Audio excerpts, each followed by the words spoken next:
Ryan Reynolds here from Mint Mobile. With the price of just about everything going up during inflation, we thought we'd bring our prices down. So to help us, we brought in a reverse auctioneer, which is apparently a thing. Mint Mobile Unlimited Premium Wireless. How to get 30, 30, bit to get 30, bit to get 20, 20, 20, bit to get 20, 20, bit to get 15, 15, 15, 15, just $15 a month? Sold! Give it a try at mintmobile.com/switch. $45 up front for 3 months plus taxes and fees. Promo rate for new customers for limited time. Unlimited more than 40 gigabytes per month. Slows full terms at mintmobile.com. This podcast contains mature content, explicit language, suggestive situations, and partial to full frontal nudity. Listener discretion is advised. Don't let your kids listen to this. I think I'm getting my homie Spumoni DVD today. Nice. So that's perfect. This is the most fucked up the timeline's ever been. I know that we say that a lot, but just like the daisy chain, this is the most fucked up it's ever been. In the present, we're coming off the most successful rewatchington we've ever had. Homie Spumoni, what a great time. Oh my God. I want to watch it again. Over 2/3 of the people hadn't seen. Well, we might have to, Amin. Yeah, we might have to do it again because Why? There's a glitch in the recording, so there's no rewatchington for the people. Oh, so it's just the people who were there live. Mm-hmm. Yep. Look, hey man, I have no problem rewatching this movie. Is there like a podcast where they watch the same movie every week? We could do it tonight. Well, It had almost a unanimous file percentage from the people in the rewatchington. there's only one confirmed phobe. 2 fat fingers, 1 intentional phobe. Yeah. So that's the present. And the rewatchingtons, yes, you can join the Patreon. You can join us on playback to watch a movie again. Normally, you can watch the recording of the rewatchingtons at another time, but not for this last one. God. However, in the past, I'm in the middle of editing a marathon 2-parter with Roy Bellamy, our beloved Roy Bellamy, The Toy, I thought it was going to be a 3-parter. which is a grind. It is one of the longest podcasts we've done. But then in the future, Zach, how's Japan? You're there right now. Japan, first of all, to channel my inner Keanu.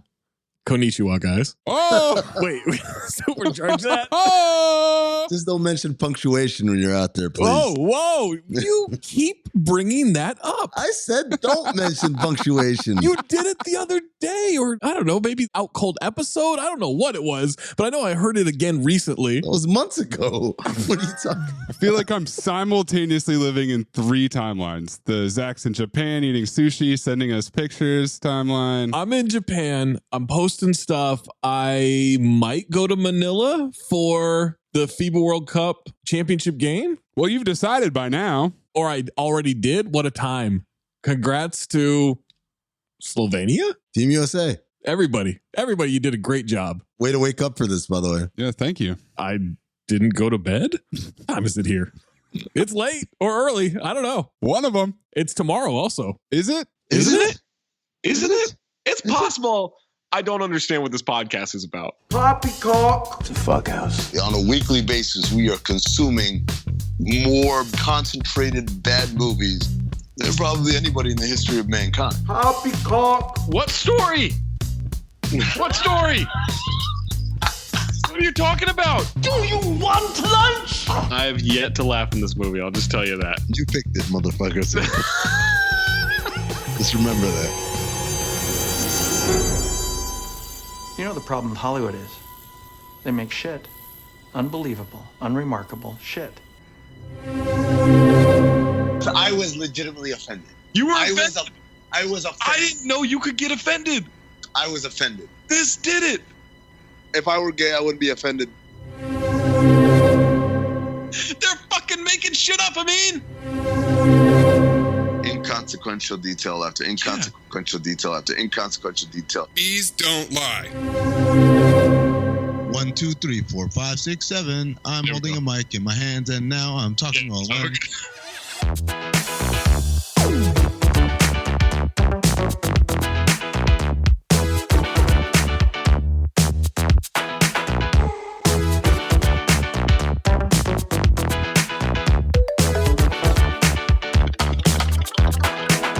Welcome to Cinephobe. Cinephobe, the podcast. We break down the movies you're afraid to admit you love. I'm Zach Harper.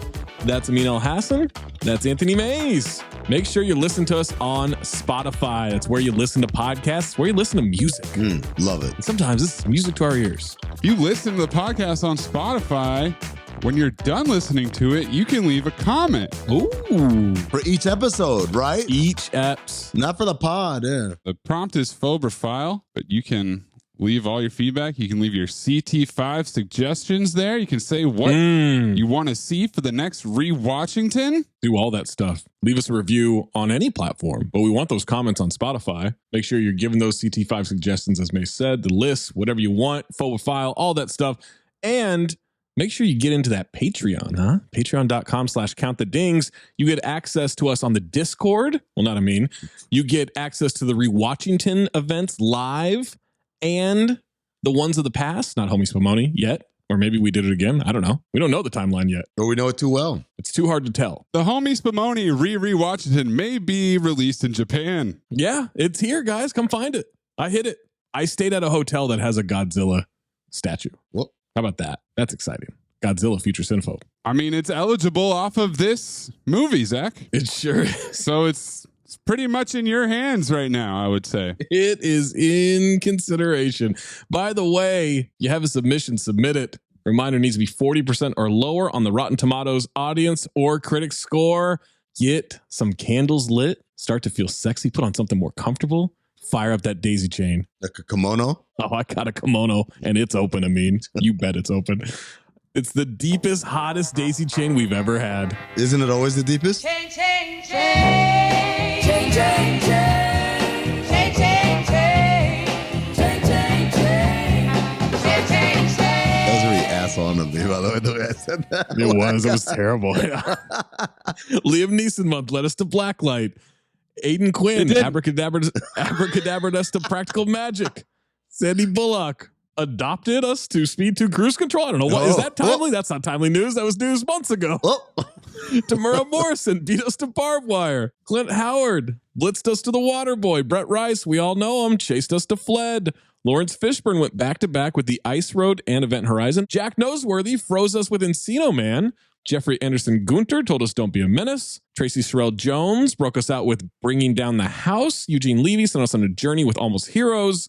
Christopher Guest introduced us to the invention of lying. Jonah Hill went back-to-back with Accepted and Grandma's Boy.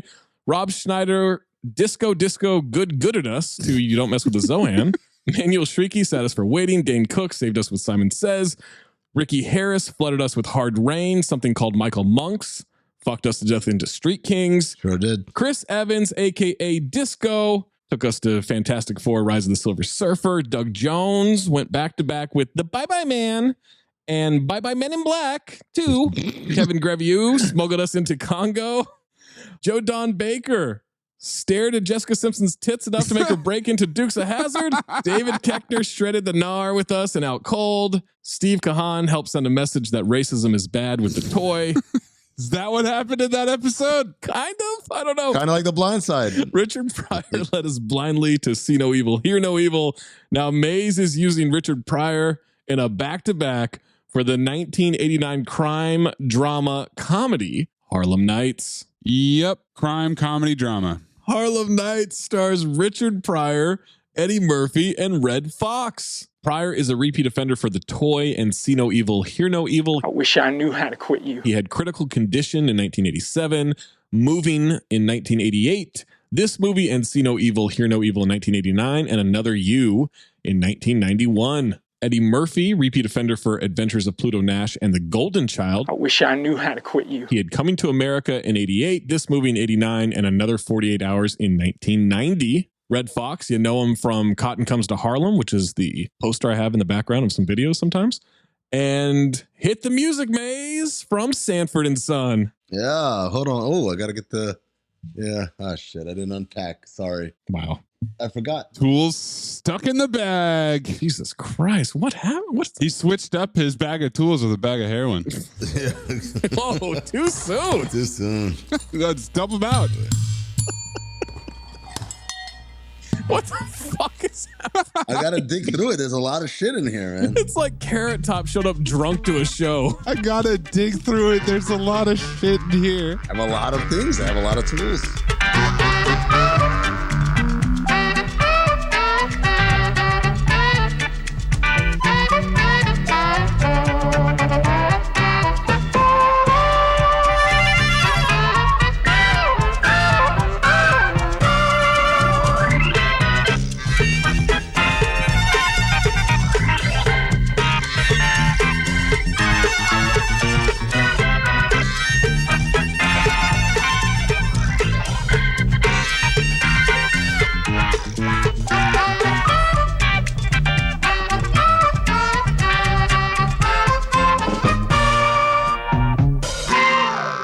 It also stars Danny Aiello, Michael Lerner, and Della Reese. Oh, that is so interesting, Danny Aiello. You've got the best Spike Lee stories. Danny was in Godfather 2, Moonstruck, Do the Right Thing, and Hudson Hawk. Also, 1987, Man on Fire. Michael was in Maniac Cop 2, Godzilla, and Elf. Barton Fink, 8 Men Out. Wax On, Fuck Off, also. That's the number 8, I mean. I'm sorry. 8 Men Out, I mean. Oh. No? Okay. I was thinking about Wax On, Fuck Off. I was like, what does that have to do with the number 8? And Della was in 211 episodes of Touched by an Angel. Yeah. Playing against type here. Gospel singer, Della Reese. Yep. Distinguished gentleman on her resume. Berlinda Tolbert from The Jeffersons, Goodfellas, and Patriot Games. Stan Shaw from Fried Green Tomatoes, House Guest, and repeat offender from Snake Eyes. I wish I knew how to quit you. Also in Rising Sun and Cutthroat Island. Future Cinephobe. Jasmine Guy from School Days and A Different World. Oh, man. And also from My Erections. Whoa. Same note, too. Yep. A guy usually gives a mean an erection. Whoa. I know. Whoa. Supercharge that. That's what made it so surprising. Vic Polisos. Repeat offender from Eraser. I wish I knew how to quit you. Leela Roshan from Any Given Sunday and Breakin' 2, Electric Boogaloo. Also from My Erections. Meteor Man, Breaking the original Boomerang, Waiting to Exhale. Yeah, almost everybody in this movie is in Meteor Man, by the way. And also, almost everyone in this movie is from My Erections. Oh. David Marciano from Lethal Weapon 2, and he was Steve Billings on The Shield, and he worked closely with, God damn it, Dutch! Ah, CCH founder. Wow! Arsenio Hall from Coming to America and a repeat offender from Blank Man. I wish I knew how to quit you. Thomas Michael Ford from Martin and a repeat offender from Class Act. Mm-hmm. Charlie Murphy from CB4 and King's Ransom. Charlie Murphy! Miguel A. Nunez Jr., repeat offender from Action Jackson and Adventures of Pluto Nash. I wish I knew how to quit you. Also, he's in Joanna Man. The Enos Cantor story. How amazing is it that he's going to be a 3-time repeat offender? And when people say, oh, yeah, what does that mean? That means, oh, he's appeared on Cinephobe before 3 times. Oh, for Joanna Man, right? Like, no, we actually haven't done that one. Not yet. Tune in later, though. Reynaldo Ray from Friday. Bobby McGee, repeat offender. The 5 Heartbeats and Theodore Rex. I wish I knew how to quit you. Ty Granderson Jones, repeat offender from Twins. Roy Lee Jones, repeat offender from Daredevil. Roger E. Reed, repeat offender from Pluto Nash. Bill Bateman, repeat offender for Cocktail. Clarence Landry, repeat offender for Deadfall. Kathleen Bradley, a.k.a. Mrs. Parker from Friday. Oh, and also from My Erections. It said Michael Buffer's in this movie. Yeah. I didn't see him. No, he was one of the ring announcers. But not the main guy. Radio Row. Oh, got you. Okay. Yeah, he's not Michael Buffer. Zach, come on. Come on. Look, I got some questions about what was around back then in terms of language and just things in general. So it wouldn't shock me if Eddie Murphy just threw this shit in there. Whoa. Let's get ready to rumble. Absolutely. That was fiery right there from Zach. Yeah. Very defensive. Oh. Also, repeat offender for Virtuosity and You Don't Mess with the Zoan. I wish I knew how to quit you. George Kyle, repeat offender for Heart Condition. Eugene Robert Glazer, repeat offender for 5 Heartbeats. Gene Hartline, repeat offender from Maximum Overdrive. Randy Harris, repeat offender for 5 Heartbeats. And Roberto Duran from being Roberto Duran. Yeah. Also Nona Gay, Marvin Gaye's daughter from Ali, The Matrix Reloaded, and Triple X State of the Union. Supercharge this, but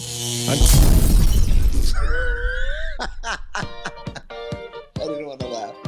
this was... You gotta say it like a 1930s Brooklyn guy. once. Whoa! Say it like the Thing in Fantastic Four. It's clobbering time. I'll show you a rock slide. He cried. This, Jesus. In the 50s. San Diego Superchargers. San Diego Chargers. San Diego Superchargers. San Diego Chargers. This was written and directed by Eddie Murphy. It's the only thing he's ever directed. Grand opening, grand closing. Thank God. Oh. And we know why from the trivia. He wrote Beverly Hills Cop 2, Coming to America, Another 48 Hours, Boomerang, Vampire in Brooklyn, Norbit, and Coming to America. Synopsis for Harlem Nights. During the 1930s, a New York City illegal gambling house owner and his associates must deal with strong competition, gangsters, and corrupt cops in order to stay in business. So 2 of the 3 are the same person, and the corrupt cops work for the person. Correct. I thought about doing this entire episode in one of those, yeah, see, voices. But you have too much ass to pull that off. Well, I'm got less ass than Amin does. You heard that shit. Replay it. Comparing yourself to Amin, not exemplary. Also, nobody in the movie talks like that. I got a lot of questions about the timeline. Well, it got fucked up, Zach. You're in Japan. Konnichiwa. I still don't know if I can say it. Tagline. They're up to something big. I suppose that's not convincing at all. No, it's a terrible tagline. Yeah. $30 million estimated budget. Grossed $60.8 million US and worldwide. That is a hit, boys. Oh, I had 95. Oh, really? Yeah, I got 95 as well. Oh, I don't know what the fuck IMDb is saying then. Either you or IMDb is racist, basically. Well, not me. I've got a history of being an ally. Do you? Oh my God, are you kidding me? What was your last pick? You got a history of picking the toy. I shed a light on racism in case anyone thought that it's a new thing or it's not around anymore. All right. I must not have gotten to that part yet because that is not in part 1. That's what the whole pick is. Like, guys, don't forget racism is here and it's bad. Yeah, you did that, Zach. You and the Tui family, you guys both shed a light on racism, its ills and everything, right? Good job. Before we jump into this movie and you listen to the rest of this podcast, Harlem Nights is available on Pluto TV. Enjoy 45 minutes of ads. Oh my God. I only had 15. Harlem Nights receives 26% from the critics on 38 reviews on Rotten Tomatoes, 80% from the audience on over 25,000 ratings. Amin, would you like the positive or the negative reviews? Typically a glass half full kind of guy, Zach, but I want to figure out what people hated so much about this movie. Give me the negatives. All right, scroll down. Stop being a pessimist. This tank is not half full. It's half empty. That's for saying my stories suck, motherfucker. What's that? What's that? Stories suck. What's that, champ? For saying my stories suck. I once saw Amin podcast for 33 rounds. Terry Francis, Southern Reader, Atlanta. Oh boy. Southern Reader from Atlanta? Isn't that an oxymoron right there? You would think. No, Maze. That's sending you a signal. Do the voice. The degree? Nope, that's not the voice. The degree of ineptness with which this film is made. Southern Reader, not Prospector Reader. Must finally amount to some form of contempt for the audience. So fierce. We got your boy. Candace Russell of South Florida Sun Sentinel. Yep. Scoring high marks alternatively for repellent dialogue, staging, and characterizations, as well as deadly boredom, Harlem Nights may well be the worst major movie of 1989. All right. Don't make me do this. Do the thing where we have to look up the major movies that came out in 1989. I like when we do that. Right. Dave Kerr of Chicago Tribune. I don't care. No, thank you. Harlem Nights, it's worth remembering, is a comedy. Though as the body count piles up and entire reels go by without a joke in sight, it's also easy to forget. Sunshine. Richard Schickel of Time Magazine. Teen Witch came out in 1989. Case closed. No, he said major movie, though. Pink Cadillac. Oh, Pink Cadillac. Pink Cadillac. Harlem Nights offers a depressing answer to that not entirely pressing question. Will success spoil Eddie Murphy? It looks like as if it has. Huh. I mean, not wrong, just not yet. Gene Siskel of Chicago Tribune. The plot is a standard recycling of rival gangs battling for turf, and the stunner is why Murphy found any interest in his own script.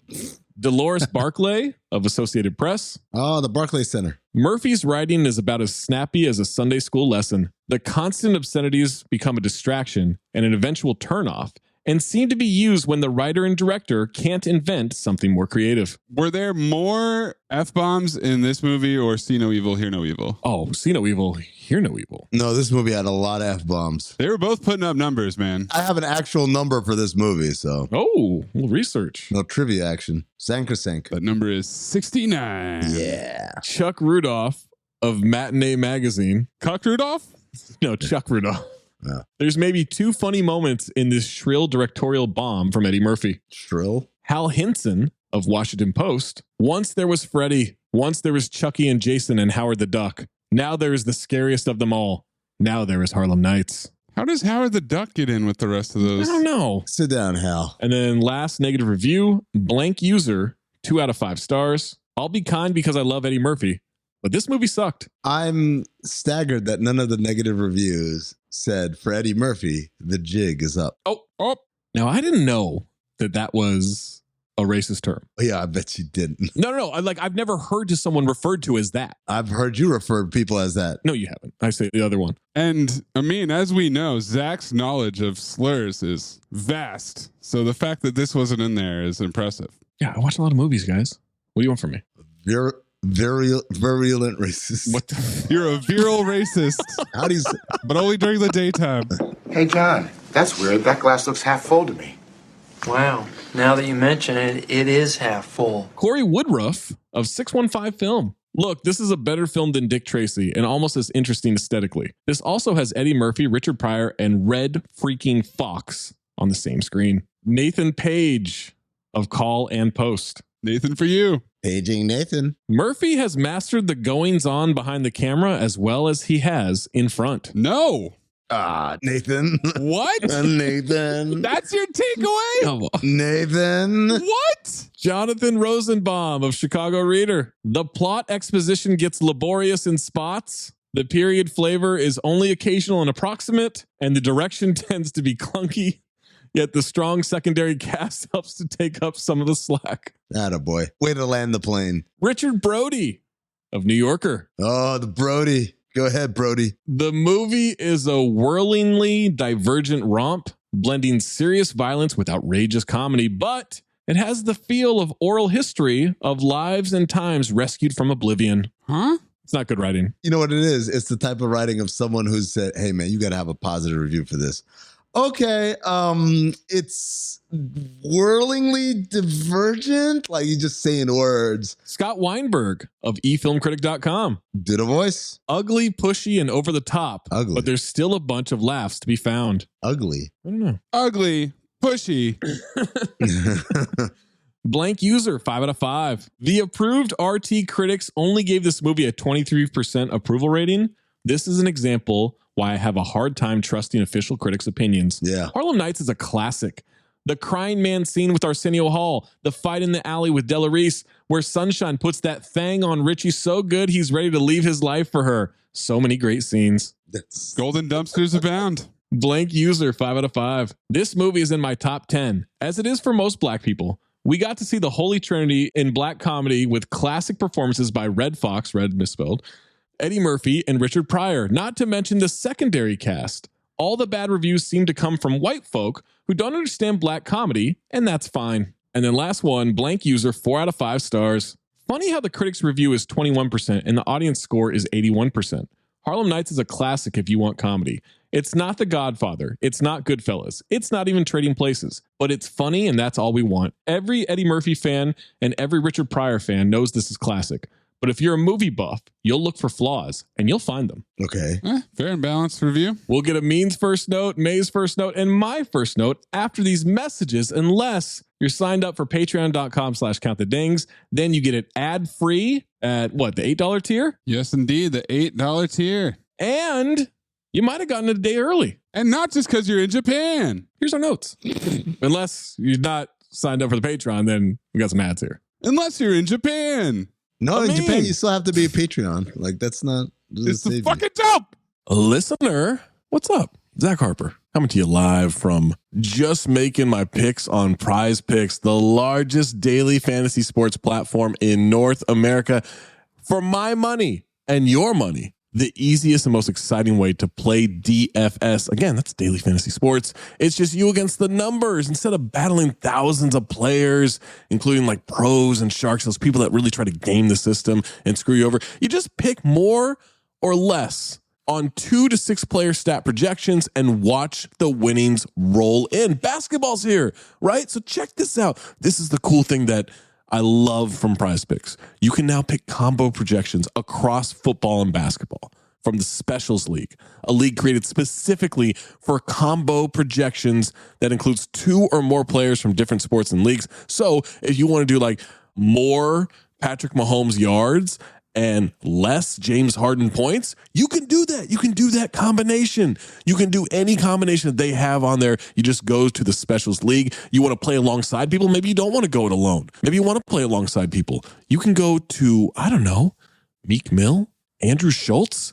You find them in the community plays under the promos tab of the app to view entries from some of the biggest names in the Prize Picks community each week. And best of all, Prize Picks even offers a reboot policy so your entries stay in play even if one of your players gets injured. For football and basketball games, if you have the player who exits the game in the first half and does not return the second, that player is rebooted. Prize Picks, the only daily fantasy sports platform with an injury insurance policy. So I'll tell you what you do. You go to prizepicks.com/ding and use the promo code DING, D-I-N-G, for a first deposit match up to $100. Let me say that again for you. You go to prizepicks.com/ding. You use the code DING, D-I-N-G, for a first deposit match up to $100 from our friends at Prize Picks. Prize Picks, daily fantasy sports made easy. Amin, what is your first note? See, people coming out of the commercial break are like, what is he laughing at? I know. We don't know where I'm laughing. Yeah. This commercials was so long ago. I don't remember the joke. Unless you're a Patreon subscriber. Or if you're in Japan, apparently. I'm in Japan. Oh, okay. First note, listen to the beginning of the Pluto Nash episode to prep for this. One of the reviewers tried to drive-by shit on this by shitting on Pluto Nash. Also, we had a great little exchange using Eddie Murphy movie names. Maze, your first note? Eddie Murphy is named 3 times in a row in the credits. Look at me, Louie. We've got smooth sax. Are those supposed to be silk sheets as the background? Oh, that's a good question. I think so. My first note, I turned on Pluto TV and it tried to get me to watch Goodfellas. Oh, because you're white? Yeah. What? Harlem, 1918. Thank you. Zach will be pleased. Always love it. 4:05 in the morning on an analog clock. This intro, by the way, took forever, and the music didn't help. The music, even though I know it's set way earlier in time, made it more of a Casablanca movie than Out Cold already. Oh, no. Zach, let that reference hit by itself. Let's not jump ahead. Scott Joplin-esque pianos. We've got a kid running down the street. Steam coming up out of the grates. This little bingo runs like Little Leia from the Obi-Wan series. No, he's got way more change of direction ability than Lil Leia. We all get the reference. Thus tacking on more time of no one talking, no movie actually happening. Could have cut a good 20 minutes out of this movie. We're at the 3:30 mark. He still hasn't had even a sound. The horse whinnies at 3:30, I believe. Supposed to soak it in because it's a period piece, guys. We're back in time. Ew. Soak it. Knocks on a door with the door slot. I love the move of opening the door slot emphatically. You look around and then you close it when you see who it is. It has to be a slider, though. Yeah, it has to be a slider for sure. Can't be a swinging door, people. No. 20 CB, though? I don't think we see those anymore. I don't think they have those anymore, no. Do we need to have a different designation for 1930s and 1910, for example, 1918? No. I just went early 20 CB for many of these. Yeah. A kid delivering cigarettes, 20 CB. Mm-hmm. The guy who opened the door says to the kid, go in the back. And I wrote, no. Shout out to Will Smith and Men in Black 2. Disembodied voice award up early with a woman saying, "Your time is up. Come out of there right now. I don't give a shit. Kiss my entire ass." Hooting and hollering inside this club. Kids walking through what appears to be a brothel. There's a guy with typhoid in the corner. He walks into a room where they're shooting dice. Richard Pryor, as Mr. Raymond, tells the kid to give him his cigarettes. And this guy, oh man, Toothless Joe Jackson, the fuck is this kid doing in here? Get the hell out of here before I kick your little ass. You ain't kicking shit. Everyone laughs. Red Fox loves it. Pryor says the kid runs errands for him, and other guy says kids are bad luck. No, the bet is faded, motherfucker. Stop jacking off and shoot the dice. You fucking up the game. Man, I ain't shooting shit. I told you kids bring me bad luck. I can't stand them little bastards. Is this guy Zach? Is he so anti-kid? Yeah, I don't like kids who aren't related to me. Now get the fuck out of here before I kick your ass. You ain't whooping shit. Now shoot the dice, you snaggle-tooth motherfucker. I don't like when people in the movies laugh too hard at a joke that's just okay. It's his club, though. Yeah, they're just sucking up, I think. All right, I'm gonna shoot these motherfuckers. You understand? I'm gonna shoot, but I bet not crap. That's all I know. I just bet not crap. Oh, man. Come on, Six, with your funky ass. I've been waiting for you all night. Baby needs shoes. My wife needs clothes. And you need some teeth. Shoot the goddamn dice, man. Hey, man, I'm gonna shoot the damn dice. You understand? I'm gonna shoot them. And I'm gonna send every one of you motherfuckers home broke. Shoot him. Broke. Oh, shit. Come on, Six, with your bad ass. Come on here. Ah, Crap.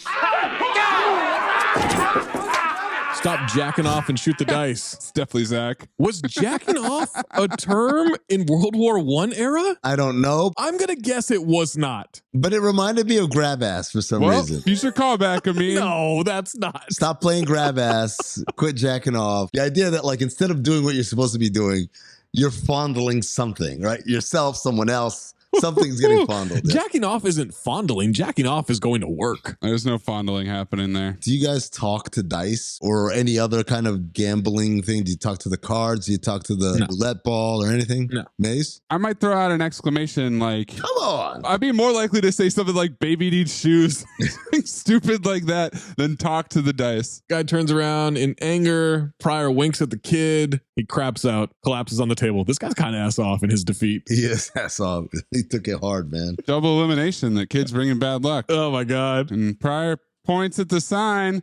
Ray's place. That's me. It's my place. I have in here who the fuck I want. You lost. So pass the dice. Take your big ass home and brush that tooth. And when he does that, the kid makes a little face, and I said, the kid is ass on. Says, what the fuck is wrong with you? You shot, you lost. I mean, we would have paid you if you'd won, but you lost. Guy grabs Pryor by the back of the neck and pulls out a switchblade. Think that's funny, huh? Some more tactical redundancy. Pryor says he's listening. He wants all the money back that he lost. He wants everything that Pryor took in for the night. It's a stick up. Pryor's reaching for a gun under the table. Now tell that old frog-faced, gravel-voiced dude to take his slow-walking ass out there and bring back the money. Otherwise, I'm going to stick your ass, and I'm going to stick him, and I'm going to definitely stick this little janky-ass bad luck motherfucker standing here. I think you're going to have to stick us because I ain't giving you shit. The guy goes to stab him. He says, wait. Just want to tell you one thing. But he can't get the gun. It's gone.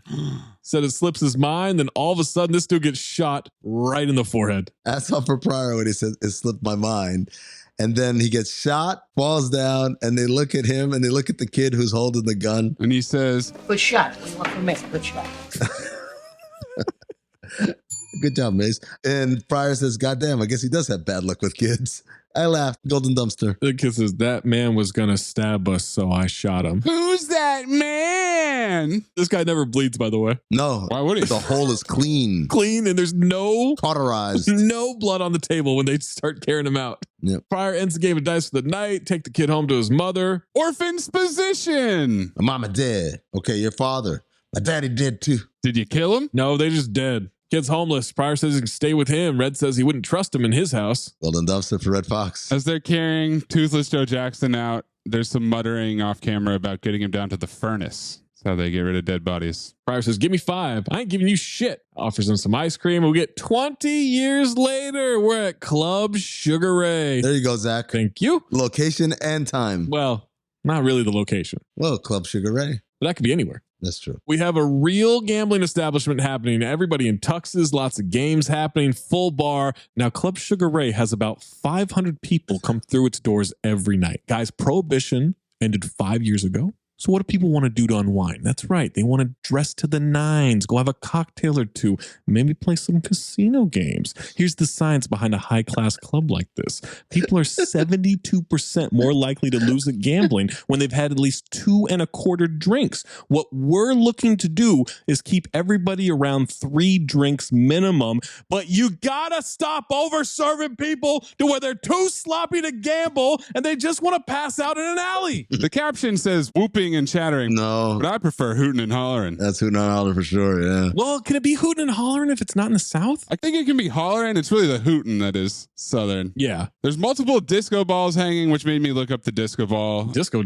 Yeah. Good, yeah. It was invented in the early 1900s, so safe on that one. Oh, nice. Someone tells Pryor that Tommy is coming. It's Tommy, Miguel, and Jasmine Guy walking in. That someone is Roberto Duran. Yeah, Roberto Duran, whose name in the movie is Roboito. We get the pan over the whole crowd, and then we see Pryor, and now the grown-up kid is Eddie Murphy, who's wearing a white tuxedo. Oh. Zach, is this a Casablanca movie?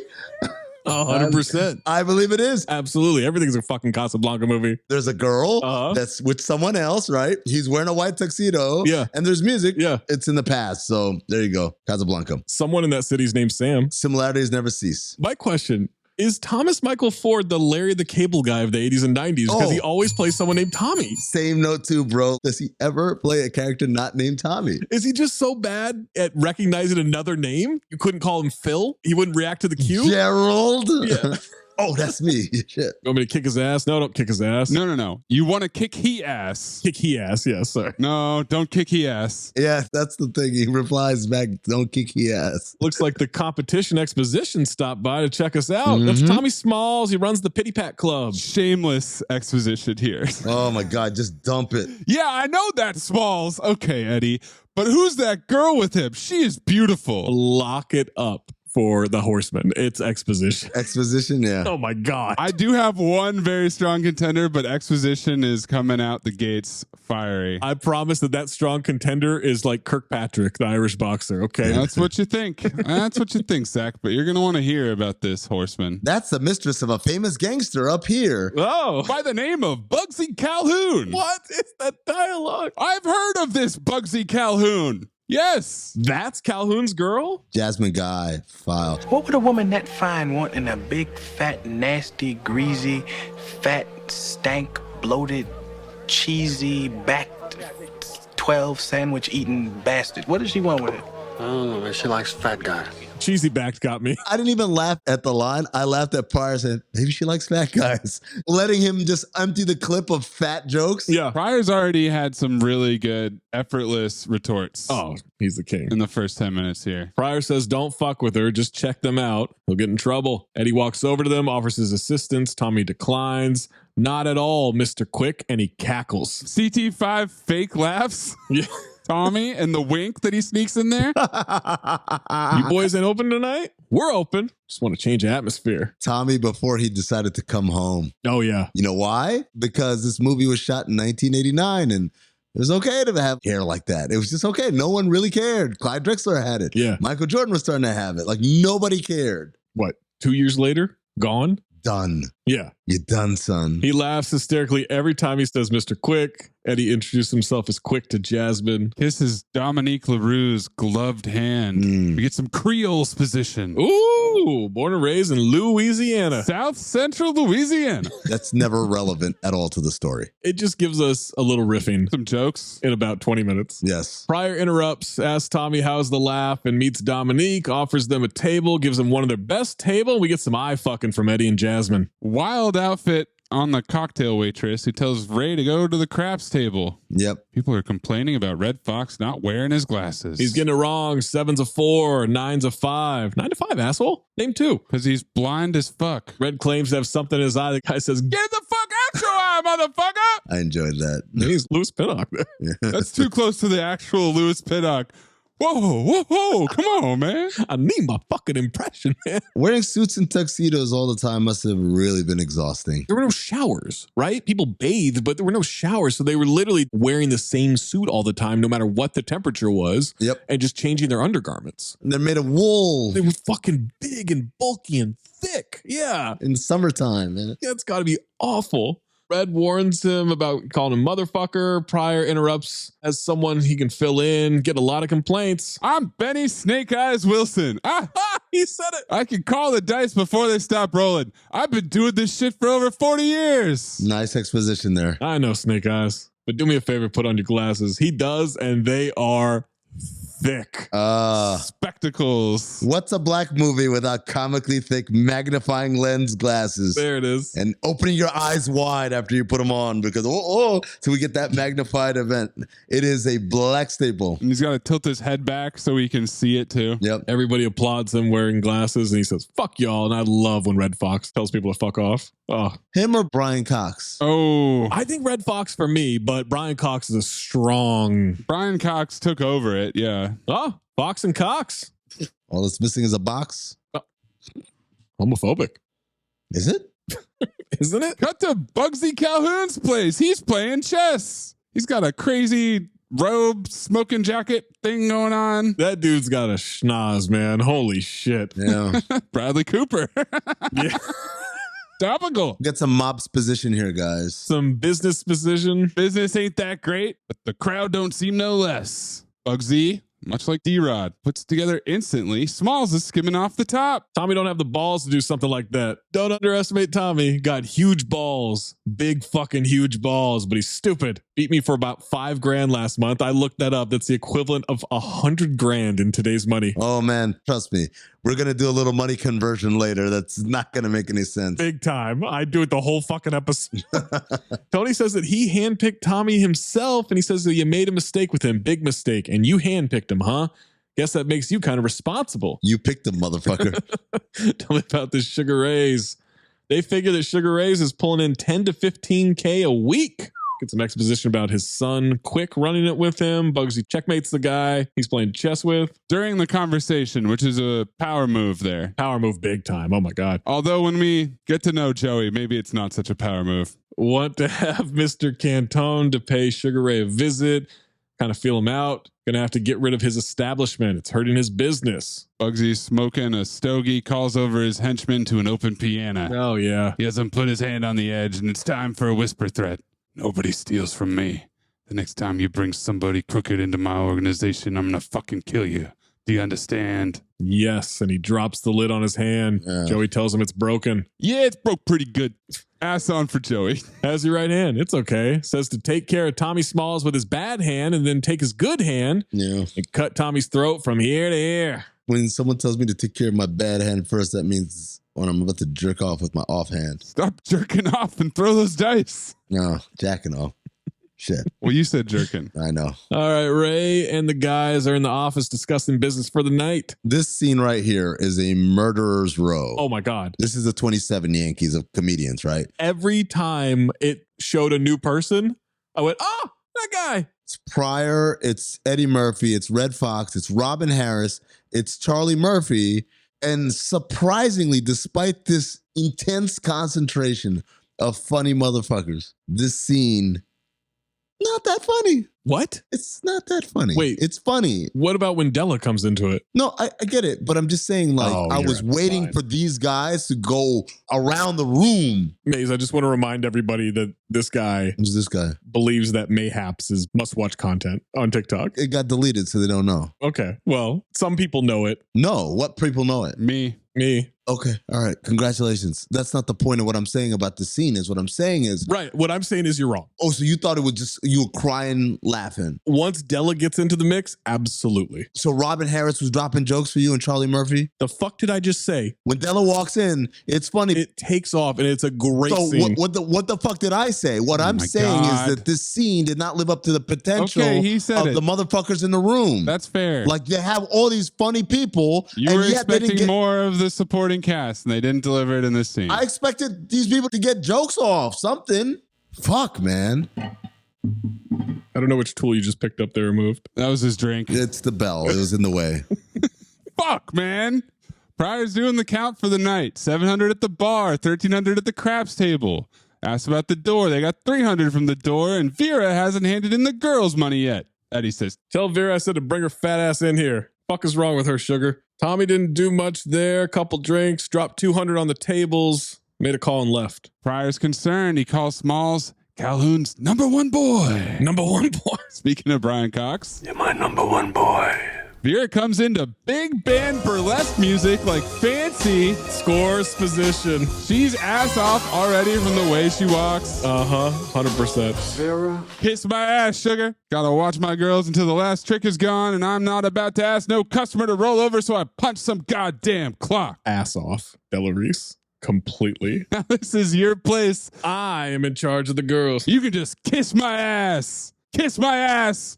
Horseman. This is an Eddie Murphy trope. He loves to repeat himself. You in charge of the girls? You in charge of the girls? Oh, he loves to repeat a question. Yeah. He starts kissing her hand and neck jokingly. Girls made 200. 200? Eddie can't believe it. Girls been back there all night. How they only make 200? You can kiss my ass quick. She's already up to 3 kiss my asses. Says I don't ever say nothing whenever the bar and the crap tables are coming up short. Says they never do. Just the girls. She squints and walks over angrily. Oh, yeah. Off camera, we hear, uh-oh. Calm down, Vera. That's very ass off of Kiss my ass, sugar. I want to know what it is Quick is trying to say. I'm trying to say shit. You're in charge of the girls, right? Girls are always coming up short. I am in charge of the girls. Let's get this shit out in the open. Even when the place is packed, girls come up short. Either you or them got a problem with their arithmetic. Arithmetic, 20 CB. Yeah. No one's called it that in 57 years. She growls, are you saying I'm stealing? Benny tells her to sit down and shut the fuck up. You shut the fuck up, Benny. I would tell you to kiss my ass too, but you probably can't find it, you blind motherfucker. Fuck you, bitch. Ass off for both of them. So good. Vera tells Quick to step out back. Pryor calls it a misunderstanding. She says, no, it wasn't. They want to take up for Quick in here. We can all be some fighting motherfuckers in here this evening. Bring your ass. Bring your ass. Well, she says nigga, but the closed captioning spells it out with the hard R. Every time. And there's another one that comes up that's a different word, and I'll point it out. Della Reese delivers that one as well. Everybody follows her out to see the fight. And that's when Eddie's joking with Pryor inside. He's like, all right, bitch, you want to fight? We can fight then. You fat motherfucker, I'm tired of your shit. And off camera, she goes, just bring your ass. I'm going to beat the shit out of your ass. Eddie Murphy, top 5 yeller. He's a great yeller. Not Vera? Especially when he's jokingly doing it. When he does the, my voice is cracking a little bit like that yell, yeah. He's audibly pretending Sugar is holding him back. He laughs when he takes his jacket off. Red says, better watch it quick. You're fucking with a heavyweight. Vera's muttering to herself as she walks into the alley, kicks her heels off. Treat me like I'm some kind of dog. I'll kick ass right out here, right now. Classic Eddie laugh. Says, what the fuck is wrong with you? Ain't nothing wrong with me. What the fuck is wrong with you? You accuse me of stealing. One thing I'm stealing here today is your face. She punches him. You out of your fucking mind? He counters with a gut shot. She's like, oh yeah, that's what I'm talking about. Come on, sucker. Let's get it on. Oh, you want to fight? You want to fight? I'm going to beat the shit out of your old ass in this motherfucker too. Circle fighting is back, boys. Back to back. Dukes up. Dukes a hazard. He jabs him in the face. She says, that's all you got. He hits her again. She says, you hit like a bitch. Swing and a miss. He says, I punch like a bitch. Say goodnight to this bitch right now. He swings and misses. She gives him 2 body shots to the stomach and then Tiger uppercuts his ass into the air. Golden dumpster. He goes flying into a pile of trash like his name is Susan. I said he goes flying in the air like my man from Men in Black, Rip Torn. I warned you, Susan. She stands over him, says he's going to have to learn to respect her. She's raining down blows upon him. The next time you accuse me of stealing, I'm going to kick your ass again. That's when he hits her with a trash can lid. AKA Oscar the Grouch's roof. And it gives Charlie Murphy some brief screen time with a reaction face. And I just thought about how high is Charlie Murphy right now? Oh my God. I realized that's why he doesn't have any lines. Every scene. He's high. It's why he's ass on in this movie. It's because he's too high to say or react to anything. Charlie Murphy! He throws the trash can on her. You crazy bitch. She gets up behind him. Like Michael Myers. And we get the Jaws music when she's getting up behind him. Oh, you want to hit people with garbage cans. Now I got to cut you. Pulls a switchblade out of her brassiere. He tells her to put it away, takes out his gun, threatens to blow off her pinky toe. Oh, now you're going to shoot me in my pinky toe. I'm not playing with you. I will blow that little black, gnarled, crusty, dead motherfucker the fuck off your foot. Now put the razor away. You must be crazy to pull your gun on me. You gonna be the nine-toe having this limping this bitch in Harlem. You don't stop fucking with me. Now put the razor away. Well, go ahead. Shoot, here it is. There it is. Shoot, quick, go ahead. Take your best shot. Said we got a real Tory Lanez, Megan Thee Stallion situation here. Oh, 6-toe, 9-toe, all the toes. Oh, yeah. 6-toe. Eddie looking over at the spectators who shrug and throw up their hands, and we hear a gunshot off camera, which happens a couple times in this movie. Well, except for the one time they should have absolutely had it off camera, which is guy getting shot in the head and there's no blood. Well, that was off camera. The gun wasn't on camera when that shot happened. Oh, that's true. Now they're walking out. Ray says he didn't have to shoot her in the foot. Charlie Murphy is grinning his ass off here. Very high. Because he's high as fuck. Because he's leaving the set to go do more drugs. Charlie Murphy! He was trying to kill me. Just trying to scare you. Says that's bullshit. That bitch pulled a razor out. Was gonna cut me with it. I usually kill somebody over shit like that. I don't want to talk about it no more. Then he tells Quick that Vera whooped his ass. Fuck you, man. If you hadn't had that gun, she'd still be whooping your ass. Says they laugh at the wrong shit. She's being put into an ambulance outside, still talking shit. I'm gonna put what's left of my foot in your ass. I'm gonna kill him, sugar. Ray says we're gonna find that toe. Where the fuck are they going You to want get? a toe? I can get you a toe. Believe me. There are ways, dude. You don't want to know about it, believe me. Yeah, but Walter. Hell, I can get you a toe by 3 o'clock this afternoon with nail polish. Then tells Eddie to stop overreacting. Red tells him to pick on someone his own size next time. We get a barn door wipe. Yeah, so it's not a barn door wipe because that's from the middle, but it is a wipe. Oh, yeah, you're right. Yeah. Yeah, you, Zach, stay in your fucking lane. You what? Were you gonna call me a homophobic slur? Kind of sounded like it. You what? You fucking moron. What? Oh, okay. Good save. In a butte. Foron. Ray gets dropped off at home. He hears someone singing. You thought I was gonna call you a Whoa! Supercharge that. And I don't think it's that out of character. No, come on, man. No. That's not how I talk. No. What? That's not how I talk at all. What are you talking about? What? When have I ever done that? Take it easy, champ. Why don't you stop talking for a while? It's Danny Aiello. He's a cop. And my first note is upon seeing Danny Aiello as a cop, I said, Danny Aiello is very comfortable saying the word nigga. Oh. Future callback. Or if you're the closed captioning. Yeah. Different version of that word. Well, he is coming off Do the Right Thing, right? So yes, he's prepared. He's Sergeant Phil Cantone. Wants to know what he's doing in his place. Says, I need to speak with you, Ray. That's funny because for black people in that time period, you might say many of them can't own property. Oh. Yep. It's a little topical humor. Except for Ray. Look at you filling up the exposition. Ah, there. Maze, do you want to continue or I yellow allow? What? All right. He says, I know you wouldn't want me standing around outside in this neighborhood. I mean, a fella could get hurt around here. Asks Ray to put the gun down. Says guys with guns make him nervous. What type of guys? I don't know. I just wrote guys, Yeah. Long movie. Had to make my notes. Gotcha. An honest sergeant was my note. Future callback, by the way. Ray does put the gun down. He compliments him on his nice house. Ray pours a drink. Doesn't offer Phil one. Nope, not a welcome guest. Phil says, beautiful suit. Is that Macy's? No, this is tailor made to fit. If you want my tailor's number, I'll be glad to give it to you. He says he buys off the rack. Says, get out of here. Your clothes, they fit you so well. Oh, Phil didn't like that. That's funny. That's real funny. Clothes fit me well. Used to be a nightclub comic or something. No, owned a candy store for 20 years. Are you serious? 20 years. Some big time banter and playful talk right here. Now that's strange. Somebody told me you run an after hours place called Club Sugar Ray's. Hottest spot in Harlem. What? Gamble, drink, fuck, dance. Louis Pinnock from Maze. I don't know what this voice is. Danny Aiello. He sounds like the professor. I give Sugar Ray's an A. An A. The hottest spot in Harlem. You can do anything there. Fucking dance in my place? Ha ha! Ray says that's not him. Cantone says he must be in the wrong place. Thinks it's great he lives in a place like this and has tailor-made suits from selling candy. From selling candy. Candy business is something else. I'll say must not be a supercharged in the street with a healthy tooth in his mouth. There it is. Goodness. Right on cue. My eyes widened so much when he said that. It's in his contract. Pryor's face changed to serious, then back to a forced laugh, ass off. You look like the... I look like Red Fox with glasses. I was gonna say the Panther from fucking Anaconda. Cantone gets up, says he'll see him later. Maybe he too should go in the candy business. Knows a lot about candy. Ray's not looking for a partner. Sugar Phil's candy store. I like that. Maybe I'm just dreaming, Ray. I'm a cop, for Christ's sake. I'll see you later, Ray. He leaves, and Ray sits down in what's got to be one of the most uncomfortable chairs I've ever seen. And says, I bet you will. That era was not known for its comfortable furniture. It sure was not.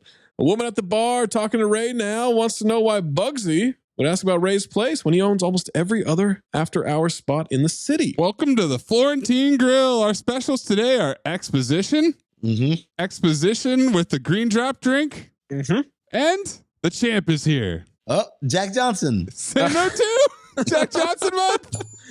Maybe he wants to own them all. We're going to have to relocate. I know that. That's why she doesn't want to leave New York. He says he doesn't either.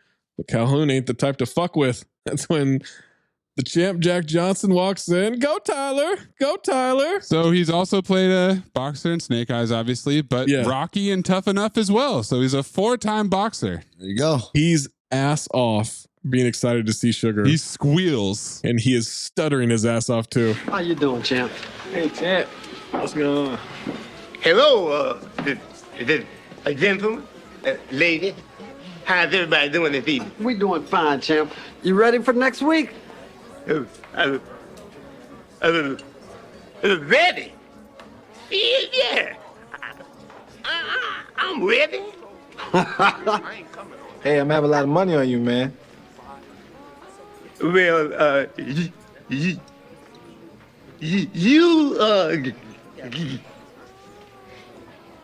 you getting ready to be a rich nigga, you see, cause come next week, I'm knocking somebody the fuck out. You understand what I'm saying? I understand now. It took a while, but I got it. Well, you peoples enjoy your meals. Come on, babies. All right, champ. Take care, champ. That nigga's gonna kill that white boy. I saw him fight 33 rounds once. You know, a lot of people think that white boy got a shot. Oh, he got a shot in his ass. And we've got our Lewis Pinnock. Is that a stutter and a lisp? Yes, it is. A twofer. Also, I said, a stuttering character. The other black movie staple. Ass off for Pryor nodding as he stumbles through this whole section. Wait a second. Is this movie the originator of both of those tropes? Because I can't remember a movie before that made fun of someone with thick glasses or someone stuttering. No, there's got to be like blaxploitation films that did that. No, they didn't. No, man, that wasn't a thing. Because people with thick glasses in the 70s wasn't even a thing. People were like, oh yeah, those are glasses. This was 89? I don't know, man. That seems too late for that. Look, man, 855 NBA Jump if you have a better movie or a movie that happened before this, but I'm fairly sure this is the originator, and that's why people copied it so many times over the years. Because you got to think about it. Black cinema itself, between blaxploitation and this movie, it was very scarce. It wasn't that many movies, so... Yeah. Then the 90s, we get the explosion in the 2000s, obviously, and that's where everyone's doing all that stuff. So I retracted my criticisms about the glasses and the stutter because I'm like, yeah, you're the first one to do it. Fuck yeah, that's just funny. They'll make a killing with those 3-to-1 odds because everybody that's white and got some money gonna bet on the white boy. Gambling's position here. Gambling's position and racism's position. Yep. That's where it's at. The gambling. He says if we make that move, we should concentrate on that. Give up the joy houses and after hour spots. Concentrate on gambling. How would he know that that's the future? Eddie says they're jumping the gun over Smalls appearing and a cop being in his apartment. Leaving New York should be the last thing we do. I ain't afraid of going up against Smalls or Calhoune. That's because you're young, full of vigor and life. And a little ignorant, I might add. You're not thinking about Calhoune. He can kill you by snapping his fucking fingers. Man, fuck Calhoune. Pryor tells Eddie to slow down. They're in very small leagues here. Big world outside of Sugar Hill. He knows when the majors want to play where... You guys heard me? Without the internet connection, I heard that. All right. He knows when the majors want to play where you're playing, you just pack up and move. And Eddie says that's bullshit. Is that a Brewster's Millions reference? Why build a market up so somebody can take it over when all that shit is illegal? And this is when I wrote, I fear the language and terms that would be used, but I would love to see Taffer, Ray, and Quick debate all of this. I would love to have Taffer in 1938 telling them how to run this club. 100%. You guys don't need my help. I'm going. I don't think he'd say guys. Jigs? Oh, he's not afraid of Calhoune. He says, I got a fucking gun too. You got a gun. He's got a gun. His boys got guns. Cops got guns. I got a gun. He got a gun. He got a gun. Everybody got guns. Judges on payroll. Don't that make you feel a little uncomfortable? I know you're supposed to be a bad motherfucker. There's 100 guns against you out in the street with one gun. It's got to change something in your mind. It's not how many people you shoot. It's who you shoot. Message.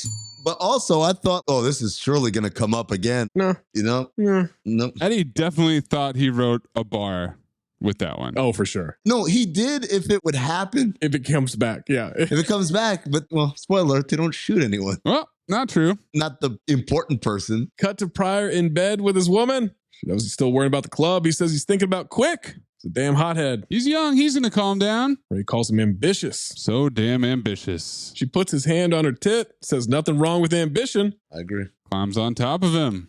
Are we going to talk about your son all night, or are you going to make love to me? And this is one of those times when I was like, this is a rated... Tough out of context quote there from Mayes. This is a rated R movie. They've said fuck 8 million times. Now all of a sudden, anytime they're in a sexual situation or a sex scene, they say make love. And I'm like, why aren't you guys... I don't think fuck was back in the 30s, though. Oh, now we're going to be observant. He says make love and then talk about the sun in the morning. Well, what if we made love all night and then made love all morning and all afternoon?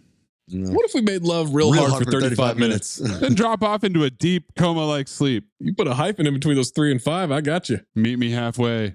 I'll give it a shot. Sexual banter? Flirtatious banter. Cut to Eddie walking into Ray's office with Red already there. He knew that girl had a thing for him. He got a letter in the mail.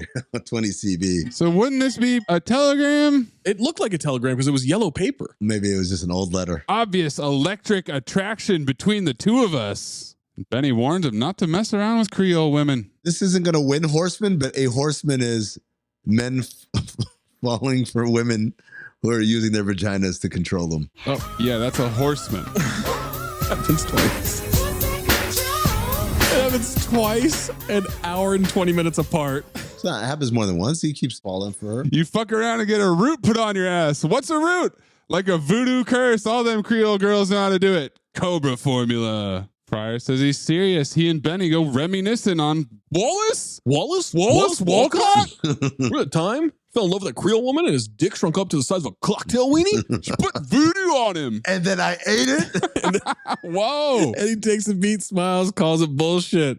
He's going to find out if she's still down with Calhoune. He draws in the yard, make it so you can't leave your house. As he walks out, ass off for Pryor, says, draws in the yard? Yeah. Really? Cut to the club and some jazz dancing. This guy dangerously close to making the rankings. This one guy that is dancing in this club, and it is not good. No. But I needed another shot of him before I added him. Eddie's still working on Jasmine. She doesn't want to talk about it on the telephone. Business is great tonight. And then Ray sees the cops show up, and he waves to Ray so excitedly. And he ass off. He's dancing his ass off very smugly. He's loving it. Calls Pryor the Candy Man. Hello, Candy. Introduced him to Quick. Quick like in fast? Quick like in quick to whip somebody's ass? You mean like you might get your ass whipped quick? I haven't had my ass whipped in a while, probably 1911. Yeah, that's when the doctor slapped you on the ass, right? Yeah, that's the last ass whipping I recall. This is a cosmic gumbo of banter, Cobra formula, and tough guy talk. An exposition. Sergeant is mad at Ray. He lied to him, told him he was in the candy business, and it turns out he was the Ray he was looking for all along. Doesn't want to arrest him, just wants to talk business with him in his office. Cut to the office. Cantone's sitting in Ray's chair. He's friends with Bugsy, heard that Ray is sitting on a gold mine. They normally leave after-hours clubs alone, but they're making a lot of money. A lot of money. Bugsy and him want some of it. A cut of some of that money. Ray calls him a maggot motherfucker. That's with an M. You guys are doing $15K a week. Let's say our cut is $10K. You're robbing us, you son of a bitch. Nah, you're robbing the system. Is Amin taking a shit? What are you doing? He's exploring the space. I said same note too. You want sympathy? You're criminals, for Christ's sake. Calls Bugsy a softie and drops a 20C bingo word that I was not familiar with before this movie. What was the word? Don't remember. I just wrote oops. You said it several times already. Is it maggot? Nope. No. I said that one. Okay. I think it's a pretty fair deal. I wanted more. But Bugsy said it was fair. I mean, he's a real softy, Bugsy. I mean, if it was up to me, I'd give you jigs just enough money to function. So when I see you guys with the fancy suits and cars and nice houses, and I'm living in a fucking hovel. Pretty ass off, man. Danny Aiello doesn't totally make sense to me as the guy that's in the caliber of movie he's in, but he was pretty good in this. I mean, that bothers me. What do you want? We got a deal. Eddie and Ray look at each other, ask if they can get back to him. He gets up and says, no, he'll get back to them. What? It's a power move, Zach. That's not how you shut up in business. On his way out, he asked if he can take a box of chocolate hearts for his wife's birthday. Help yourself. Anything you want. Ray tells Eddie to round everybody up, be at the house in an hour. Can't let this motherfucker come in and do this. Don't tell me we're going to run from this guy. Before we do, we're going to kick him in the nuts. Cut to Vera saying Calhoune can kiss her ass. Oh, Horseman. This is the point where I asked the question, is there plot liftoff anywhere here? There is. This just hasn't happened yet. Yeah, it takes a minute. But did it jump out at you guys as this is plot liftoff? No. Okay. We got a pretty definitive one, in my opinion. All right. Her girls aren't giving him shit. Eddie says nobody can get by on a third of what they're making. Ray's got a plan, make some heavy money, have $50K a piece. With that, they can relocate, go legit if they want to, open their own business. $50K, by the way, $1 million in today's money. That's insane. Yeah. Big fight this week. $750,000 in the bookie houses this Friday, which is $15 million today. Charlie Exposition says that sounds like Bugsy is going to make a lot of money because he owns the booking houses in the city, except theirs. Zach, I'm going to have to request that anytime you say a lot of money, you have to say a lot of money. A lot of money. Eddie says they'll rob Bugsy. Ray says if everything goes as planned, they'll be one day gone. So that's it right there. When Eddie finishes prior sentence, we gonna rob Bugsy Calhoune. Clear the runways. That's it. Oh, that's plot liftoff? We've got plot to rob Bugsy. 4, 3, 2, 1.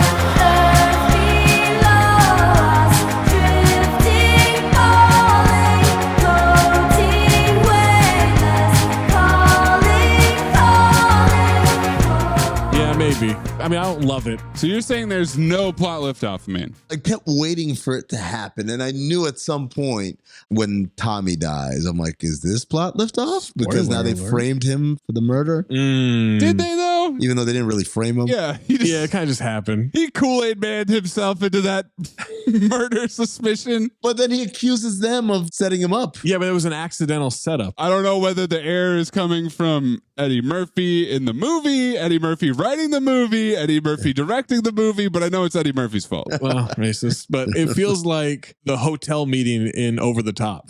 Yeah. We're trying to figure out the logic. That made Amin lose his voice with the lack of plausibility. Dude. Do you guys understand? He could have took $500,000. Yes. And a brand new truck. He could have taken the $500,000 downstairs and bet it on himself. Yeah. Exactly. And kept arm wrestling. He could have doubled his shit. Get all the cash they can, put it on the white boy to win. They say Jenkins is going to kill that boy. Exactly. And Calhoune knows we know Jenkins, so he'll figure if he sees us betting on the white boy, we talk Jenkins into taking a little dive so we can have some extra money when we relocate. Benny gets it. He puts his money with the other money, so it doesn't matter who wins, we're hitting all the money. Sugar, you a sweet, smart motherfucker. Ray wants Quick to meet with Tommy tomorrow. Can't be as big a clip at Mayes, as they say. What do you mean? It's just his first name. Oh, yeah. Okay. Say it. I mean, they've seen him. He's pretty tall. Yeah. Say it. I just wrote Clip at Mayes. Loosen him up. Don't know if that's from the movie or me talking to Zach right now. Maybe he'll tell you something about Cantone. Think Smalls is that stupid? I know he's that stupid. I laughed. As Tommy's getting off the elevator and laughing with the woman, Cantone walks up and immediately punches him in the face. Then holds up his badge.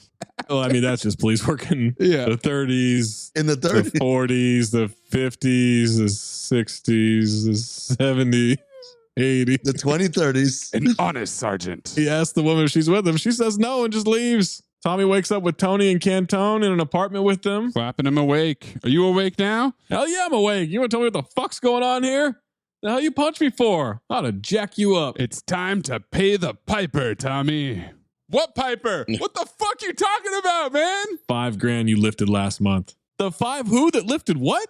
Tommy tries to play dumb, says they can talk to Calhoune. They already did. Wanted them to tell Tommy how pissed off he is for stealing from him. And just one more thing. Cut to a man in the hallway cleaning. Gunshots off camera. Is that a horseman? Off camera gunshots? It is now. And then the cleaner picks up back to cleaning and whistling. Just another day in Harlem. Just one of those days. Love your job and you'll never work a day in your life. Tony says Bugsy said he's supposed to cut his throat.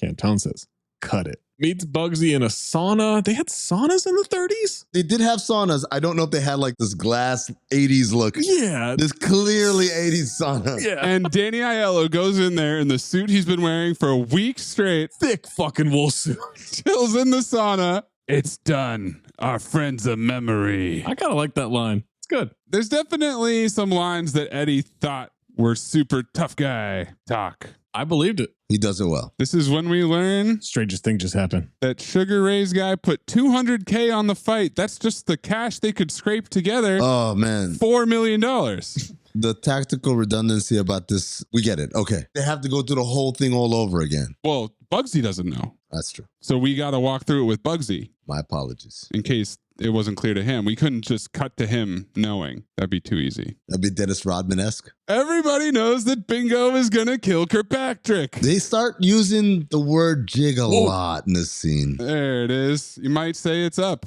Oh, I don't like that. Is that where that comes from? No. Okay. It comes from the shortening of a longer slur, Zach. Oh. That starts with the word jig. Oh. And ends with the word aboo. Jesus. So that is where it comes from. The phrase. No, that's about the dance is up. That's an Irish thing. An Irish jig is a dance. Like Kirkpatrick. Why would it be up? Kirkpatrick. Shout out to my guy, Tony Breaker. Why is the dance on my forehead? Because you're upside down. It's fucking your face. Cantone explains they're betting on Kirkpatrick. Kirkpatrick. Bugsy thinks they're putting the fix on. Jenkins is going to throw the fight.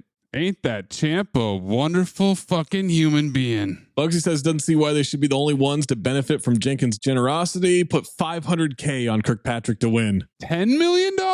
Tells the cop to scrape together what he can too. We've got a $15 million take that's all in one white laundry bag later on. Okay. Mm-hmm. Eddie's in a white coat, waiting downstairs for Smalls. He bribes the doorman. This is one of the most egregious. He bribes the doorman with a 20. A 20 back then is worth $500 fucking dollars. That's crazy. That's why you grabbed it so fast. You gotta give him a fucking quarter, Amin. Dude, a doorman today would do it for $20. Easy. Today, 2023. Richard Pryor joked about buying a car with a quarter and the toy. He walks in, sees Tommy in the chair, thinks he's asleep, walks around, sees he's dead. Yep. With the throat slit as well. Throw some banter his way. Yep. Think I'm gonna leave because you probably want to sit there by yourself, alone. Think about who you pissed off. Let you have your space. Comedy. Guys in the car across the street as Quick leaves. It's Arsenio wondering why he's coming out of his brother's house. He's Tommy's brother, thanks to some bros position. Yeah, reminded me of Bye Bye Man. Bye Bye Man. Why is he coming out of my brother's house? I was like, all right, there we go. They head in as Eddie drives off. Eddie meets Jasmine at Calhoun's restaurant, and she introduces him to Bugsy and Joey. You fell for the okie doke, and Mayes has said it reminds me of the Matt Berry video where he's helping the woman in the street. Well, I'm always ready to help a beautiful lady. I help the ugly ones as well, but I'd definitely say you're in the former camp. Where am I taking this? Well, it's only a few streets away. I'm moving in with my boyfriend, Fuck Ian. Bugsy, those flowers and candy, they're for me. Eddie says he brought them for the lady. Give them to her for Christ's sake. Got him. What? I don't know. This is a weird scene, man. He got his ass. Cucko Bugsy. This is a very weird scene. He asked Eddie how business is. That's all right. You guys are going great. Dominique tells me your business was packed on a Monday night. Nobody does business on a Monday night. Monday. Your place was packed on a fucking Monday. Monday. He asks if they move 15 to 20 a week. 15 to 20? How does it keep going up? It's gone up, yep. Oh my God. Eddie says he doesn't do the books, and Bugsy calls that stupid. Yeah. In this business, never trust anybody. Everybody in this business is a criminal. How you gonna trust a criminal? Future callback. This is too deep for me. I think I'm gonna go home. Bugsy pours him some wine. Asked about Cantone coming by his place the other day and the business proposition. Told us about the offer. Wouldn't exactly call that a business proposition. A real weird hill for Bugsy to die on. It was business, quick. Offer versus proposition. I don't make offers. I make business propositions. That's the same thing. No, it's a different thing, Zach. It is. Zach, you need to shut up in business. No. Oh, come on, Zach. That's no way to talk to a dame. Okay, fair. I make business propositions here. Now, here's the crazy part. He offers him. Oh, I thought you were going to say, now here's the science. You're making $15,000 to $20,000 a week. That doesn't include overhead or you're cut to the mob. Now, I give you your own place, the Pity Pat Club. It's a great name for a great bar. And you can run it with a great dame, Dominique. Early 20 TV club name, by the way, the Pity Pat. Oh, Pity Pat Club? Yeah, absolutely. It's up there with worst names in the history of Cinephobe. Wanting to run it with Dominique. Classic Eddie laugh. He declines. I don't think so. A lot of money in it for you. After Sugar Ray starts paying us off, your cut's not going to be what it used to be. Could really use you at the Pity Pat. It could turn into a really hot spot. You understand your people. You know how to run a club. You know this community. Dominique says it would be an advantage to all of us if he joined Calhoune's organization. Eddie laughs again. You motherfuckers are incredible. Can't believe you called me down here and look, this is very nice, but no thanks. Bugsy says, don't get upset. Think it over. Eddie says, there's nothing to think about. Miss LaRue will be in touch. Joe, you show Mr. Quick to his car. I found my way in. I can find my way out. Thank you, but no thanks. He leaves. Now Bugsy's pissed. Yeah. Not that pissed. Ask Dominique what she thinks of Quick. Does she like him? You think he's somebody you might want to fuck? She says yes, and I said, Mayes, clip in Charlie from Always Sunny. Because I was thrown off. He says, good. Cucko Bugsy. All right, so you had Cucko Bugsy. I had Cuxy Calhoune or Bugsy Calhoune. I wish I'd fucked a black broad before I got married. Hello, Oprah. As Eddie walks out, Arsenio is crying in the car. Yeah. Let's kill that bastard now, man. Let's do it for Tommy. Let's do it for Johnny. Arsenio's ass on. Ass on. Same note, too. It's not great. They really let this go a long, long time. Oh, my God. It goes really long, but here's the worst part. Arsenio is like fighting back a laugh the whole time. I'm sure him and Miguel are like making each other laugh the entire scene, right? As they're trying to do it. And they have to keep coming out and spraying his eyes with the squirt bottle. Absolutely. Oh, you're not tear stricken enough. Let's re-up that. You mess with the wrong niggas, brother. Oh, Quick is mine. This bit could have been an email. Yeah. It goes on for so fucking long. All those, Zach. But I'm glad it did for one reason and one reason only. Yes, me too, Amin. For that repeat offender. Because they take a turn in Harlem and all of a sudden, is that the downtown LA bridge? Oh boy. I ran onto the court like it was the Rucker. Like, just stop the game. I wish I knew how to quit you. 11 timer. Where's that now in the rankings? It's ahead of John Travolta and Liam Neeson. Damn. Wow. God damn. Wow. This motherfucker ain't even had its own month. I've seen the downtown LA bridge go 33 rounds. You won an LA bridge month? I think it's earned it at this point, no? I mean, that's tough to figure out. I'm just saying, man. You'd have to do a lot of research. Arsenio says, pull up to the bumper to blow his head off. We got the chase. We got the bridge. Yeah. Nope. Eddie slams on the brakes suddenly, discombobulates the guys in the car. They shoot through their own roof. Those 20C brakes, man. Miguel has broken his nose. Oh, my nose. The front passenger got shot in the head. Junior's deader than a motherfucker. Arsenio apologizing, sobbing, wants them to get Eddie still. As they continue to pursue, Arsenio tells Miguel to shut the fuck up. He's always crying. He also handles the death of his henchman in the exact opposite way of Bolo. Yeah. With the same sorrow as the death of his brother. Yep. Yeah. He's like a friend. He's already crying. He's like a brother. Well, careful. They're all black, so. Ragtime piano still going as they turn down an alley. going very slowly. I'm gonna get you. Arsenio is losing his mind. I'm gonna get you, motherfucker. I just wrote clip it. I don't want to write it. Don't even clip it. You get the point. Eddie swerves into them, then dives out the door, keeps rolling back and forth in front of cars. The cars just get wedged back then, huh? It's that easy, man. I guess. Then he runs full speed and dives through a glass window. Like John Travolta jumping off the roof in a Poison Roast. They stop and pursue on foot. Arsenio's crying. He's going to kill Quick. Eddie's hiding behind the wall. Quick! I'm gonna kill you, Quick! You made me still one of my boys in the back of the head! And I know you had something to do with what happened to my brother, Quick! Yo, man, I don't know what you're talking about! That's bullshit, man! You know what I'm talking about!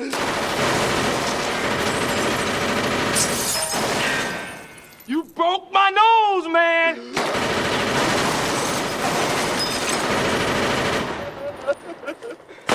This bit I liked, though. With the gun? Where after they shoot their Tommy guns, the henchman shoots his pistol once. I love that guy with his single shot. Yeah. Doesn't say anything, just a single shot. Golden dumpster. Eddie doesn't know what they're talking about. Arsenio keeps saying, "Oh, really?" And shooting and shooting. The driver fires twice. I suggest you kiss my ass, quick. Only way you're going home is shot, motherfucker. Driver fires one more shot. And then he turns toward the henchman. What the hell you think you're doing with that little shit? Stop it! He keeps getting pissed. Stop it! Don't shoot that little motherfucker no more! That's the John Morant gun, by the way. It's way too big to be the John Morant. Jasmine Guy has a John Morant guy later. Yeah. Yes, yeah. And he pops up, shoots 3 times, ducks back down. And there's silence. Slowly rises up. He killed all 3 of them. 1 shot each. There's a trumpet as he walks away. Arsenio rolls toward the camera, calls him an asshole, and dies with his ass on. Firmly. Cut to them telling Ray that Quick just pull up in a cab. They're confused. Why would he pull up in a cab? Even though Pryor has been fantastic this whole time, this scene right now, and we'll find out why in the trivia, he was incredibly ass on. Yeah, he was not good in the scene. Every line was delivered wooden. Not a good scene for my man. Comes to the office, says he had a fender bender, needs to get his head together around all this stuff. Doesn't know what's going on. Phone rings. Exposition calling. Learns that Richie Veneto is going to make the pickup. He wants Vera to put a girl on him that can turn him out. Yep. I have got a girl whose pussy is so good, if you threw it up in the air, it would turn into sunshine. The face that Red Fox makes when he hears Red staring up in the sky. He's looking up and he goes, looking up in the air in a daydream, in a wet daydream. He's really looking at it like the pussy got thrown up in the air, like the dudes had in Montgomery, Alabama. Well, I don't want to meet her. I do. Another phone call. It's Dominique. Eddie gets the phone. Uh-oh. That voodoo bitch. Uh-oh, that voodoo bitch. Disembodied voice. Muttering position. You know, disembodied voice could be a horseman. Not enough. It's all over the damn place, man. Look, if pussy control is not a horseman, disembodied voice will not be a horseman. Pussy control? Just throwing that out there. Pussy control? Like the Prince song? What are you talking about? Jesus Christ, we have to explain everything. All right, she wants to meet him half hour from now. He shows up to her place. He's impressed. She wants to know if his real name is Quick. No, it's Vernest. Vernest Brown. Like Vern. The importance of being Vernest. Vernest goes to camp. She's got a crazy, fluffy, feathery boa ass dress. Yeah. Is there a gate inside the door? There is. Of this house? That's how it works. Seemed backwards to me. Back in the day, yeah. Reality just changed sides. Sure did. Her house doesn't belong to her. Stays there from time to time. So it's true what they say about you and Calhoune. Hey, what is that, Mr. Quick? You know, they say that you give Calhoune stuff. I work for him. What kind of work do you do? Whatever's required. So that's a vague Cobra formula, Tango and Cash back to back right there. I'll tell you what that is. That's a Cuckra formula. Cuxy. Cuxy Calhoune. You say Cuxy, now I'm thinking about, oh, come on, Herc. Oh, come on, Cuck. That's no way to watch some guy fuck your dame. Wonders if her interest is business or personal. Both. Set up in business. Smooth sax as she gets up, walks across the room, turns back. She then says she wants to go upstairs. Are you coming? Getting into bed and putting guns under the pillows. She's already got one there. She's got John Morant's gun. Oh, that's cute. I thought I was the only one who stashed guns under the pillow. Look at her little gun. Aw. He kisses it. So adorable. He's in bed. She walks out in a nightgown, 20CB. She walks out with some 20CB soundtrack exposition. Mm-hmm. She gets on top of him in bed, goes right for his nipple. They've never kissed before. Damn, she went straight for the nipple. That's insane. This is the part where I remind everyone that this movie is written and directed by Eddie Murphy. That is an insane first move. Hey, let me just say this right now. I ain't mad at you, Eddie.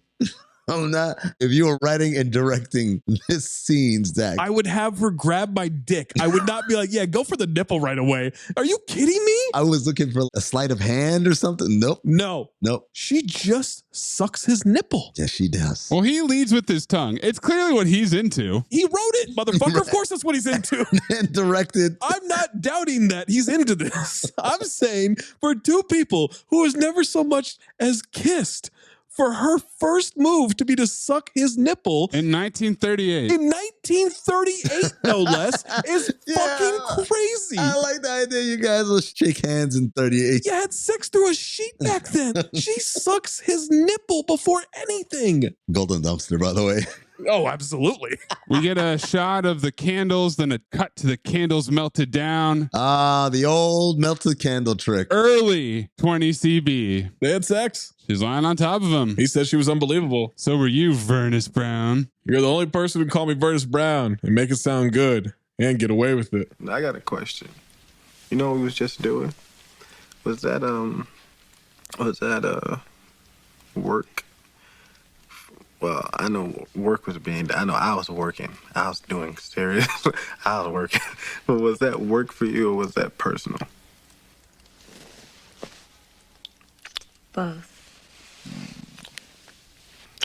It's personal for me and business for Mr. Calhoune. Is Mr. Calhoune here? I thought I felt another hand on my ass a few seconds ago. I just thought you was going crazy, but I guess he's under the bed grabbing asses. And this is where Grab Ass Month continues. Dom says he's not here, reaches for the gun. He's with his wife. Bugsy's married? Eddie's been trying to figure it out since he first laid eyes on her. Why would a woman as fine as you be interested in a big, fat, greasy, bloated, stinking, gelatin-ass motherfucker? What's attraction to this man? Plus, he's married too. What is that? She calls him a very brilliant man, taught her a lot. About what? He stops her from going for the gun again. Like about business? What about the business? You can't trust anybody. Everybody in this business is a criminal. How can you ever trust a criminal? So you mean the thing that he said at the table 8 minutes ago with Eddie? 8 minutes ago. Yes. That's what he's taught you? Yeah. That's his brilliance?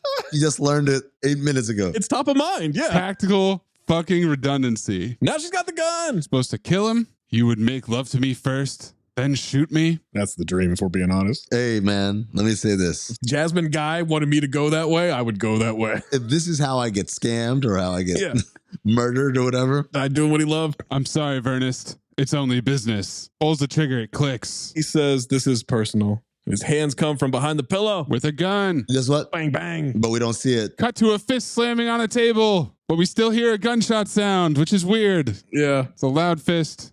Oh. Angry guy, mad his girl isn't giving him enough attention. Sunshine Pussy? Is that the woman you're referring to? She's gonna get herself a real man. He pours out her drink and walks out. I got enough sense to get the fuck away from you. Buy your own drinks from now on. Oh, man. Power move, kinda, man. I gotta do that one. Richie Venito's buddy says she wants the three of them. Yeah. Think so? Nah, she looks too classy for that. She's fucking beautiful. She's fucking beautiful. Because I got this fucking beautiful, sexy, gorgeous, heartthrob-arama, fucking smart, amazing, bombshell, 17 on a fucking 10-scale girl sleeping in a bed right next to me. You know what? She's a stone-cold dyke. A fucking untouchable, unhavable, unattainable brick wall fucking Dikeosaurus Rex. Theoretically, I don't usually look at African-American women. She's fucking gorgeous there. She's I fucking Richie. Bartender says she wants to buy him a drink. Buddies are jealous because she doesn't want to buy them drinks. I told you she wants to fuck. Yeah. I don't think they talked like that back then. Well, Richie accepts her offer if she'll come sit next to him. She licks her lips. He kind of licks his lips back. Yep. She sashays over there. These dudes are horny. Horny. The guy she walks by is so fucking hornier than Richie. They all are. He's like the least. No, but he's a special. The way he's holding his hat. No, I know. My hat. When she walks over like the Mars attacks alien. Yep, because he's trying to be a human, but not quite. Yeah. I'm new in town, and I've never had sex before. Menage that fucking note, baby. Oh my God. And you look quite friendly. Would you like to be my friend? I'm new in town. It's like an orgy of note right now. Every listener of our podcast said the same line at the same exact time. Pryor goes to answer his door buzzer and knocking. It's Eddie. He's coming down the stairs in a pinstripe robe. File this robe. Oh, how was your date? I killed her. Told her pussy up, huh? No, man, I killed her. What the fuck you talking about? I shot her, man. Was the pussy that bad, man? Golden dumpsters. Bugsy tried to use her to take Eddie out. Also thinks Bugsy was behind Small's people. Fat mofo's trying to kill me. Now Eddie's looking for his ass. Eddie, this is kind of a coincidence, man. Yeah. He definitely didn't send Small's people, and you walked into a murder scene. Yeah, they didn't even know you were going to go to Small's place. It was your own fault. Ray wants to sit down and figure out what he's going to do. I know what the fuck I'm going to do. I ain't no punk. Try to kill me, I kill you. It's not about being a punk, Quick. You're not a gangster. We're not. We're club owners. We run a dance hall. We're club owners, gents. We're club owners, gents. We own clubs. But this is, you're not a gangster. I'm saying, the guy's name is Quick because he quickly kills people. Yeah. He's murdered a lot of people. He murdered at 7. No, he alludes to killing people in the past. We saw him shoot at 7. Yeah. Oh, I thought you said he killed 7 people. No. He killed at 7. Yeah. Yes, exactly. No, you're choking at 7. Oh, wait. Yo. Context. Hold on. Way to bring new context to that classic quote. He's not a gangster?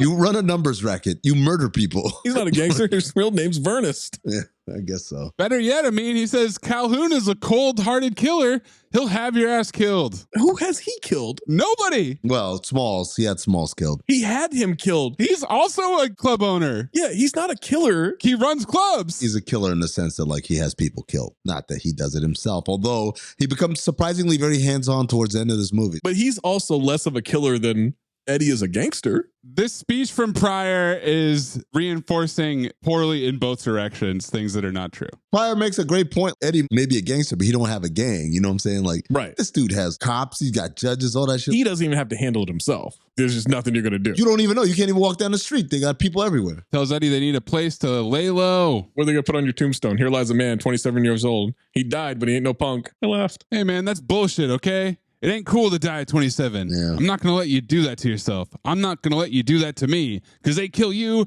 they're going to have to kill me. Because I'm going to kill them. What? Yeah. I got lost. Yeah. I felt like the captain in See No Evil, Hear No Evil, pointing all different directions. He says, cool is dying at 89 with your children and grandchildren. So I looked it up. Life expectancy in 1938, 61 years old. Yep. 89 would have been a fucking feat. They would have put you in a museum. Cantone comes in with a gang of cops, fires a shotgun into the air of the club. This is a fucking raid. Anybody try to leave, I pump one in your ass. He says everybody's under arrest, asks them to cooperate, then asks the band to play some traveling music. Everybody's going downtown in the A-Train. They play A-Train. Downtown of Chinatown. Oh, Cantone gets very excited to see Jack Johnson, the folk singer. Everybody knows I love you. You're the champ. Again, this is one of those scenes that lasts a little too long. Yeah. Just get in and out. He wants to talk to him in the office, asks for an autograph, and threatens to arrest him with the rest of the bingos and make him miss the fight if he doesn't sign the autograph. Cantone's looking for Eddie. Tells Jack that Phil starts with a P, not an F. And then mocks the stutter. As long as you keep knocking them out, right, Jack? Jack. He's a good kid. If you hear anything, you let me know, okay? Come on. punk. I know. Pryor and Jack leave through his candy shop entrance. Calhoun's car is there. Tells Jack to go home and get some sleep. He tries to call a taxi, but he can't because he stutters. Oh no, I thought it was because he's black and it's trying to catch a cab in New York. Well, Pryor catches a cab. Yeah, but he's a candy man. Also, Pryor's mom was white. Oh, you think the taxi drivers knew that? I thought Pryor had a white parent. I know his mother was a prostitute. I don't know. Now that I think about it, I need to look this up. Bugsy wants to know where Quick is. Pryor let him off for a few days to relax. Got a nerves problem. He says, his nerves are fucked up from people trying to kill him. I personally know Quick killed at least 4 people last night, one of whom happened to be a very pretty young girl that I know.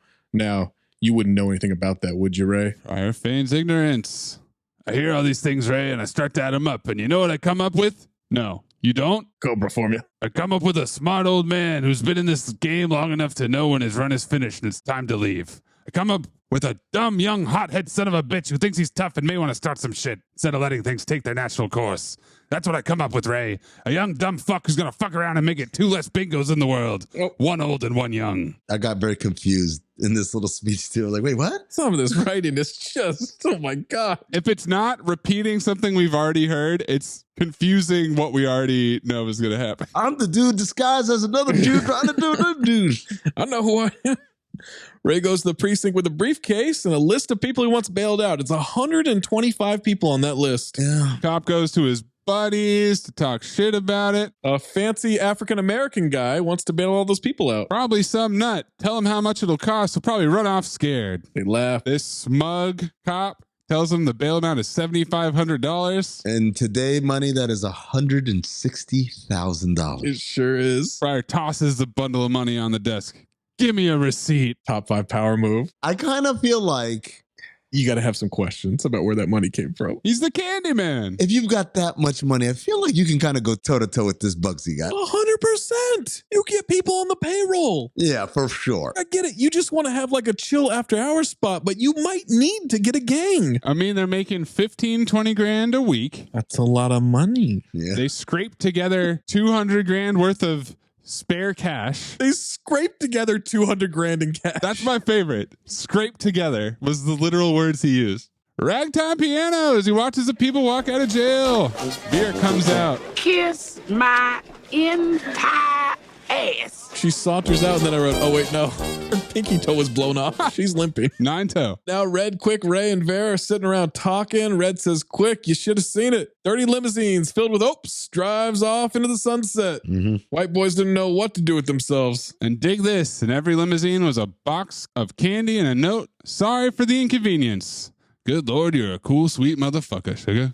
He says, I'd love to see shit like that. Vera says, you'd love to see anything, you blind motherfucker. What you gotta eat? I'm hungry as hell. Benny has a couple cans of hash, tells her to fix some hash and eggs. Vera tells Eddie to get his narrow ass off the arm of the sofa. They're looking for Quick. He wants to know how Sunshine is doing. Man proposed to her 4 times, said he'd leave his wife and kids and convert from Catholic to Baptist. Now that's some mean pussy that make a man change gods. Yeah, I was like, you know what? Say no to that pussy be yanking.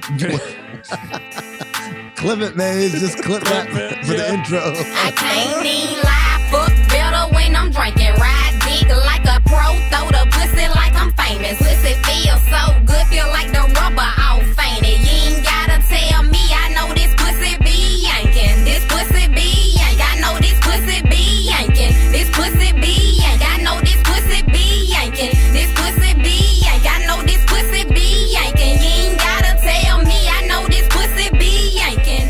Vera can't find the hash. It's not hash where he described it. It's tuna fish. So shit, make some tuna fish. Jessica Simpson thought it was hash of the sea. You gotta do something about them eyes, Benny. You got my mouth ready for hash and eggs. You ain't got no hash. You keep fucking with me that way. Bitch, please. Oh, bitch, please my ass. You want a sandwich? Parrot squawks. Fat bitch. Yeah, golden dumpster. That's the ultimate disembodied voice. She calls Benny the dumbest ass in captivity. Oh. Pryor wonders if Eddie has apologized to Vera for shooting her in the foot. Quick thought it was supposed to be forgotten about. Ray says she's still hurt. Red agrees. I know she don't show it much, but deep down inside, she's a sweet old woman. And she starts nagging him about the swallow of orange juice left in the container. She says swallow so many times. Oh my God. Vera, why don't you leave me the hell alone? Don't make no sense. should have just finished it. I got my mouth all set for some orange juice. There's just a swallow left. There says, well, swallow and shut the fuck up. You lying motherfucker. You fat bitch. Bird squawks fat bitch again. I love that he yells, you fat bitch, and then softly, you should go talk to her and tell her you're sorry. Yeah, it's so good. Are they married? No, they're not. When they get in the car later, it says people are going to start thinking you're my woman. Well, fooled me. And he goes up to her, struggles through an apology, says he's sorry. She's fixing some sandwiches. That is some thick ass bread. Yeah. That is some double Texas toast right there. Smearing tuna on it with tomatoes. I don't want that sandwich.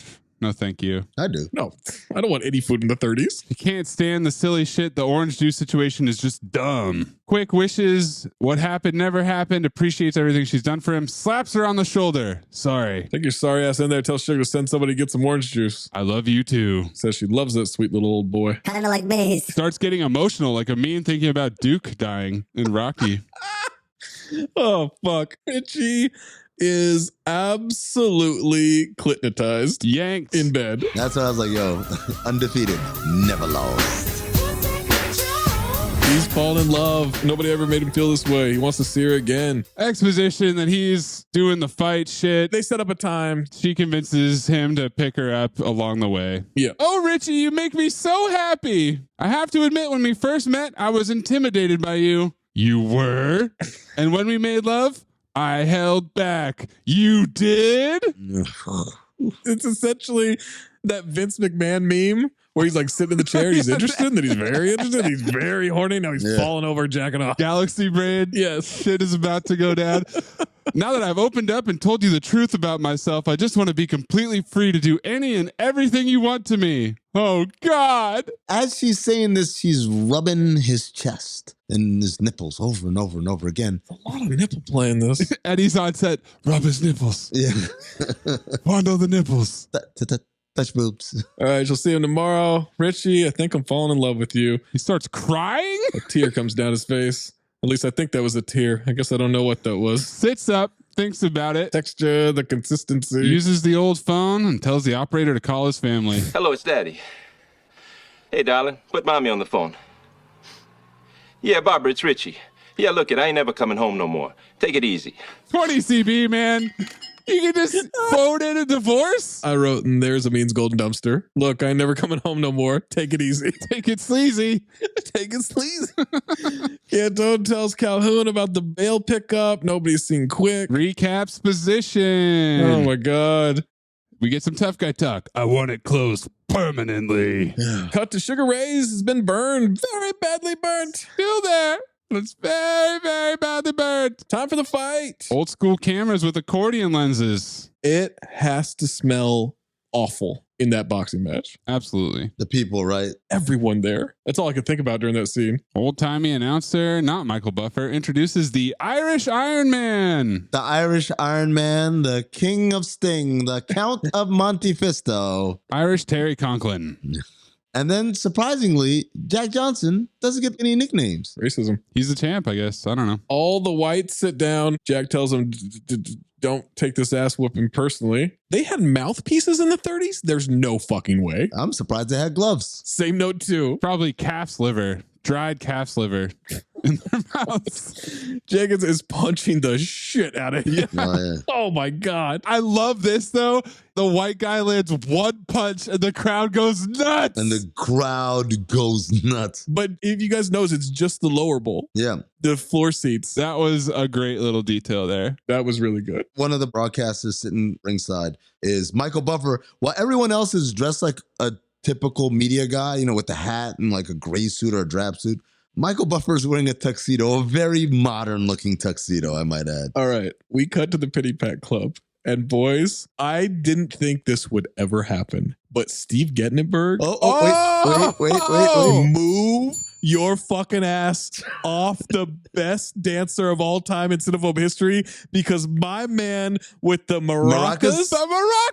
Dancing his fucking ass off. And you know what? I don't know if you did this too, Zach, but I gave extra bonus points for breaking the fourth wall and staring right at that camera. 2 eyes, dead center of that camera lens. I'm not here to be played with. You know, in all those Robin Hood movies where someone fires an arrow and hits the bullseye and then Robin Hood splits the arrow? Yep. That's what his eyes did to that camera lens right there. That is how much he broke that fourth wall. And not just once. That motherfucker does it twice on a wider shot. Yep. Oh my God. Dude broke the fourth wall and then literally broke the wall behind me. His gaze went right past me. This is the absolute best dancer in Cinephobe history. It's not even close. Dude, I mean, he's running laps around the competition. 2 of Ray's guys show up. They check the time. They fire into the ceiling. Everyone scatters and rushes out. The whole club explodes. Off that little ass satchel. No explanation. No, none. The plan is going swimmingly. None of this is making sense, but okay. Jack Johnson is beating the ever-loving shit out of this Irish guy. Like Toothless Joe Jackson shaking the dice. This guy looks like he works for Travcom and is on a trip to the Congo. Wow. Like he has been absolutely destroyed. Wow. He has been obliterated. Throw the damn tile. Oh my God. My next note. The guy making the drop for Richie's car is walking exactly like Dave Yeager in Hustle. Time to go pick up Sunshine. Cantone is following him. Charlie Murphy's watching the corner where Sunshine is waiting. She has an identical big white bag, huh? Richie sees her and waves like an absolute bitch. Maze, you got to understand something. Back then, they didn't have colored for the bags, right? It was just one color. He puts her bag of money next to his bag of money in the trunk. Charlie's watching the whole thing at the newsstand across the street, and he's controlling the stoplight. How? I don't know. No chance they have this technology. There's no way. There's absolutely no way. And also, Charlie, high as fuck. Yo, is he okay? Lock him in for ass on, okay? No, it's not ass on. What? He's just high, man. He drives into the intersection. A car crashes into them. It's Vera and Benny. He says, "What are you, fucking blind?" And Benny's wearing his glasses. Yeah. He starts panicking. The cops are on the way. And by on the way, it means that there's a cop car across the street. They're right there. That's driven up. You work for the biggest mobster in town. I would think, you would never panic about cops. You would never. You're the money drop guy. Of course not. They've got a car and uniforms. It's Ray and Eddie. Tell him that running a red light is the least of his problems. They're dressed like Officer Stovepipe. Oh, whoa. Out his name. Yeah, he wasn't Officer SP. What was his name? Careful, Maze. Just be careful. Huck O'Leary is his name. Oh, that's right. You know who you got in the car with you? Who? Lady Heroin of the Cobra formula. We've been tracking her all night. 40 pounds of smack in his trunk. Heroin? I don't know nothing about no heroin. All the while, Cantone is the real Cook O'Leary. Oh, yeah. Sitting back. He's really enjoying this. Yep. Richie's panicking. Should have told me your last name was Heroin. Just because your name's Heroin don't mean you have to go around selling it. All right, that's not good writing. Well, maybe Richie's not the sharpest tool in the shed here. Uh-oh, white cops show up. Get some jurisdiction banter. You're out of your territory, so just cool it. Pull Richie aside. He brings up Cantone. He's doing a run for Bugsy. They're going to let this go about his business. Take it from here. They take Lady Heroin and the money. Radio exposition. The champ has him pinned against the ropes. Irish Iron Man has a raw steak for a face, collapses and hits the canvas. Raw steak. Someone whispers in Bugsy's ear. He tosses his cigar and leaves. Ray and Eddie pull up to Dunbar National Bank of NYC. I know this because just in case you didn't pick up on the sign, we get a clear shot of it for about 4 seconds. This plan makes absolutely no sense, man. It's so dumb. But it worked to perfection. Cantone walks in, pulls a gun on them, said they knew they'd pull something, so that's why he followed Richie tonight. Maybe you guys can clear something up for me. One thing I can't figure for the life of me is why would you guys break into a bank that's been closed for 5 years? They start laughing. Says, "May I? Please do." Well, we kind of figured with Benito doing a pickup as big as he's doing that Bugsy'd probably have his number one boy telling him, "That's you. You're my number one boy." Cops that pulled us over, you win some, you lose some. As far as breaking into a bank that's been closed for 5 years, we're not making a withdrawal. We're kind of making a deposit. Yeah, deposit. No bullshit. What's that supposed to mean? Means put down your gun, and we hear guns cocking behind him. The whole crew is there. Click, click, click, click, click, click, click. Got his ass. We'll call the police on Monday and let them know you're in here. They've tied him up and put him in the safe. Charlie's high ass. Oh my god.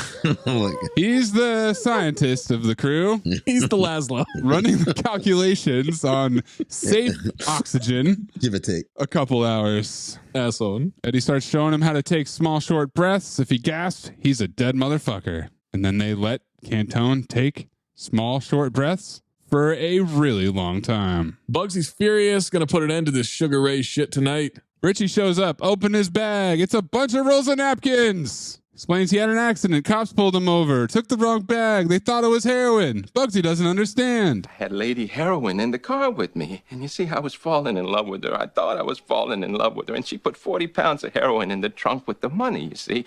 And then I was going through this green light that was red, you see. And I hadn't...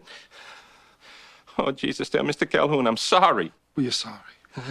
What, are you fucking retarded? Did they have that back then? Was that a word? Yeah, I think so. No. As an insult? No. No, it'd probably be a different bingo. Yeah. Oh. A bingoloid, perhaps? All right. They can't get Cantone on the phone. Hold on. Did you hear what he said? I sure did. Yeah. Jax just tried to plow through it like Charlie Murphy changed the light. No, it's going to be okay. You see, the two cops that took the money, they was Cantone's guys. I didn't know that. Well, there was 4 cops. First there was 2 jigs and then 2 regular cops, and they was Cantone's guys. Mick, get Cantone on the phone. Yeah, but Bugs, it don't figure. Why would they take your money and leave the dope behind? Why wouldn't they take the heroin with them? They made a mistake and took the wrong bag. You gave $1 million of my money to a couple of cops for a bag of heroin? What are you, a fucking moron? Huh? Yes. It's not heroin. It's sugar. That son of a bitch. That goddamn son of a bitch. $1 million of his money. $21.6 million today. That's a lot of money, man. That's crazy. That's a lot of money. Bear shows up. Wants to talk to Bugsy. Mm-hmm. And she is apologetic. She's pretending to have flipped on Ray. Says Eddie shot her toe off. Well, she's not lying. I ain't no thief. I'm an honest hoe. And all my hoes is honest. An honest hoe. An honest hoe, but the closed caption wrote whore. Yes. And I said, that's way worse. Way worse. Honest whore? An honest whore. No. No. I didn't lie, Bugsy. I just didn't tell you certain things. Says they're over at Ray's. She doesn't want any trouble. Has 9 good toes, wants to keep them. She can't handle this. His girlfriend gave up her toe. She thought we'd been getting $1 million. It's not fair. Bugsy says give her his phone number. Any problems, she can call him. And they just believe her. They believe her. They go right there. Well, she's an honest hoe. Because she lost a toe, I mean. You need a toe, I can get you a toe. And Bugsy goes too because, of course, he's hands-on. You need to be hands-on with these things. Here's the thing, Zach. As an owner, you've got to be right there because if they don't see you doing it, there's no way you can protect your investment, right? Well, I mean, you know what this is? This is setting up systems. Yep, there it is. For getting stuff done. They see the badge of Cantone in Ray's place. Hey, boss, this is Cantone's badge. And I said, only in the movie does anyone call anyone boss and mean it, right? Like in real life, if someone calls you boss. Sure thing, boss. Yeah, it's either being sarcastic or they don't know you. Like you're the deli guy. Can I get you, boss? Also, this is the part where I realized I had planned to make the joke every time they say Cantone. I was like, Anthony Cantone? And I forgot. Shout out. There you go, Anthony. There you go, AC. There it is. Got you. Congrats. Amin remembered his note in the second to last scene. The last time he's mentioned, that name is mentioned. Yeah. What the hell is going on here? Phil, nobody touch anything. Gotta figure this out. I gotta figure out the right move. What a coincidence, because Phil is what they're trying to do. Wait. It's a setup. It's a fucking setup. And Joey the bingo, with his ass caked on, says, let's get the fuck out of here. Opens the door. And the whole place explodes. How'd they know that someone was going to be smoking? I don't know. It doesn't matter. They didn't smell gas? Okay. It's not even one of the 5 most confusing things in this movie, okay? We don't know that it was gas. It could be explosives that they blew up the club with. That's right. They use a cell phone. I don't even know where Sean Astin started digging the pool in this movie, okay? I have no idea. I mean, see, when the bus drops under 60 miles an hour, the house explodes. Smile. Pryor shakes hands with the fake white cops. They were in on it. They look over at a beautiful painting of New York City.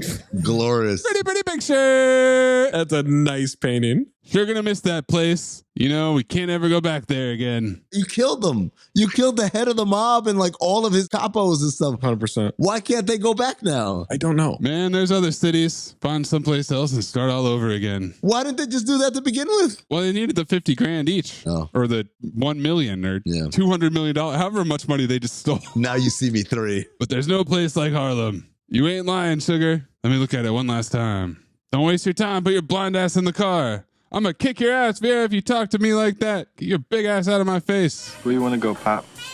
I don't know, son, but we got a tank full of gas and a trunk full of money. That sounds like a sweet combination. Sweet as sugar. Drop me off in Harlem. Yeah, good old Harlem. You have your fun under the Harlem sun. So drop me off in Harlem. Poppy talk. Louis Armstrong song plays. They get in the car and drive away. Fade to the fake ass city background. Roll credits. Who cares if you lose the game? You got this off your chest. I mean, it's just one night of bar trivia. Ooh. One night of bar trivia is sacrosanct to us. Trivia is sacrosanct. All right, hit me with it. I have no idea about any trivia with this movie. In a 1990 Spin magazine conversation with Spike Lee, Eddie Murphy said, quote, "It wasn't a pleasurable experience. I just wanted to direct just to see if I can do it. And I found out that I can't and I won't do it anymore. And the biggest thing is I didn't enjoy doing it. The problem with Harlem Nights wasn't the directing as much as it was the writing of it. It was just written fucked up, and that's because I threw it together real quick. And then it was disappointing because Richard wasn't the way I thought Richard was going to be.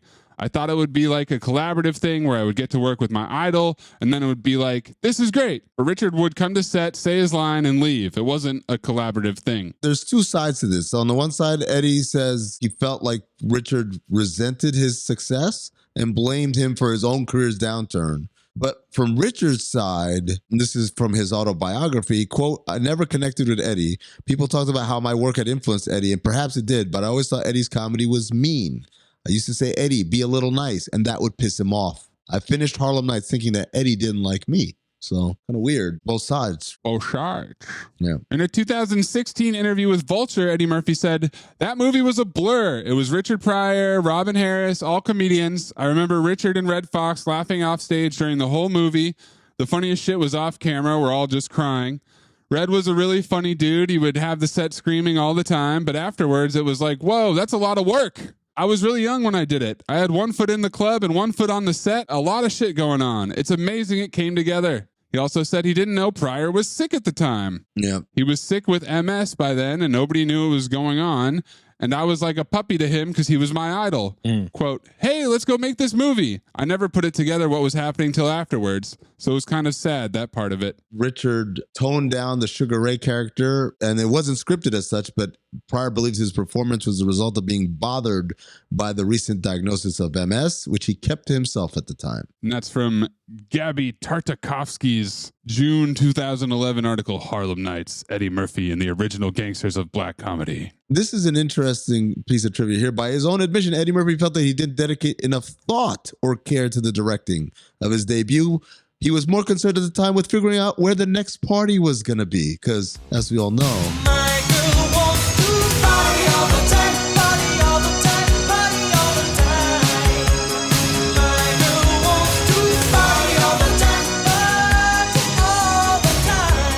Richard Pryor told Rolling Stone in 1989, "It's turning out to be more pleasant than expected. Murphy is wise enough to listen to people. I've seen him be very patient with his actors. It's not a lark to him. He's really serious. He's on top of the world and he's doing a hell of a job," agreed Red Fox. "He sure knows how to handle people with sensitivity. He'll come over to your side and give private direction. He never embarrasses anyone. You walk around here and look at the people," added Pryor. "Have you ever in your life seen this many black people on a movie set? I haven't." So those are more positive spin quotes from the actual filmmaking process. And then in hindsight, turned out to not be such a pleasant experience. Harlem Nights was also the working title for Ralph Bakshi's Coonskin. Oh, what? Both films featured the crime racket in Harlem as a plot point. Richard Pryor was also believed to be a fan of Coonskin. What? I did not copy that. trivia into my notes. Good for you. Good for you. The vulgar yet playful arguments between Red Fox and Della Reese on the set inspired Eddie Murphy to create a series starring the two. The result was The Royal Family, which was Fox's final project before his death. By the way, this movie, the story is a loose interpretation of the actual organized crime happenings of the 20s and 30s between Dutch Schultz and Bumpy Johnson. Bumpy Johnson, who, of course, his driver would go on to become Frank Lucas, who was the subject of the American Gangster movie. The same story basically was played out in the movie Hoodlum, 1997, which is at 41%, I want to say. Yeah. It's one of my favorite movies, but we can't do it. Eddie Murphy received 2 Razzie Award nominations for Worst Director and Worst Screenplay, winning for Worst Screenplay. Shatner won Worst Director for Star Trek V, The Final Frontier. Tracks. This movie won Worst Picture at the Hastings Bad Cinema Society's 12th Stinkers Bad Movie Awards. Oh. And I thought, if you were the guy who had stinkers and you had 12 of them at this point, are you a little mad that the Razzies came in and took your thunder? You have to be. No one knows about the Stinker Awards, but the Razzies, everyone knows about the Razzies. To be fair, it was also nominated for an Academy Award for Best Costume Design. Paramount Pictures wanted Robert Duvall to play Bugsy Calhoune, but Eddie Murphy insisted that Michael Lerner be cast. I know this was a question asked earlier. Fuck and its various derivatives are spoken 133 times. Wow. That's a lot. Okay, that's definitely more than See No Evil. Reportedly, Richard Pryor once said of the film's development and pre-production period that, quote, the potential had guys in Hollywood putting money down on new Porsches and vacation homes. The part of Dominique LaRue, played by Jasmine Guy, was originally cast with actress Michael Michelle. Michelle was fired during production because, according to Murphy, she, quote, wasn't working out. Michelle sued Murphy, saying that in reality, she was fired for rejecting Murphy's romantic advances. Murphy denied the charge, saying that he had never even had a private conversation with her. The lawsuit was settled out of court for an undisclosed sum. And so that was in the Wikipedia, and I'm assuming... Murphy bed. Settle down. Chop. I'm assuming that it's related to this piece of trivia, which is an unnamed actress in the film sued Eddie Murphy for $75 million for alleged sexual harassment. The suit was unsuccessful. Chinatown? During the late 1970s, 48 Hours was designed with Richard Pryor as the con and Clint Eastwood as the cop. The movie, then in development at Columbia Pictures, went into turnaround for a time and didn't go back into development for another few years. It resurfaced at Paramount, which had a near total monopoly on Murphy movies during the 1980s. In beds. And finally, Busta Rhymes, P. Diddy, and Pharrell loosely parodied and pay homage to Harlem Nights in the video for Pass the Crevassier. Really? The scene referenced in the video is the fist fight between Eddie Murphy and Della Reese, with Monique playing Della Reese. Oh, yeah. Come on, motherfucker, come on. Louis Pinnock right there. You calling me a thief? You're damn right, thief. Who the hell told you to finish the rest of the bottle anyway? Oh, I think somebody's about to get hurt. I see it. Ain't nobody about to get hurt. Somebody about to get their ass whooped. Wait, you disrespect me? Is she disrespecting me? She's disrespectful. She disrespecting me. Huh? Hold on to this for me, please. I need to show her some things, right, Diddy? Huh? Do what you gotta do. Remember, she's a heavyweight. Come on, Buster. Whoop his ass. Let's not slap them flats out your head. Come on. Come on, Buster. We can handle that bear mountain, huh? I'm sorry. What it is right now. Come on. Ow! Ow! My pinky toe, you dirty mouth. That's what I'm talking about. I do it again. Do it again. I do it again. No. I do it. He done got the corn. He done got the corn. I'd like you all to do an experiment on a plant, something that may benefit mankind. And if you devise something that's groundbreaking, I guarantee you a A in this course. Oh, well, hold on, man. You following me? You can't do that, Lionel. Look, man, if you don't want me to have a foreman job, I understand, but I need my fucking job, man. Louis Pinnock Accent Award. It's either Amin or Stan Shaw. I'm good either way. Stan Shaw's stutter. Oh, yeah. Easy there. Easy. let's not hammer that too much in this episode, okay? We don't have that many people in the $100,000 a month sign up sheet. Not yet. What if we had them pay in like 1938? Oh my God. $8 back then. Fucking Jeff Bezos over here. Let's show them who the horsemen are, guys. Yeah, we got soul.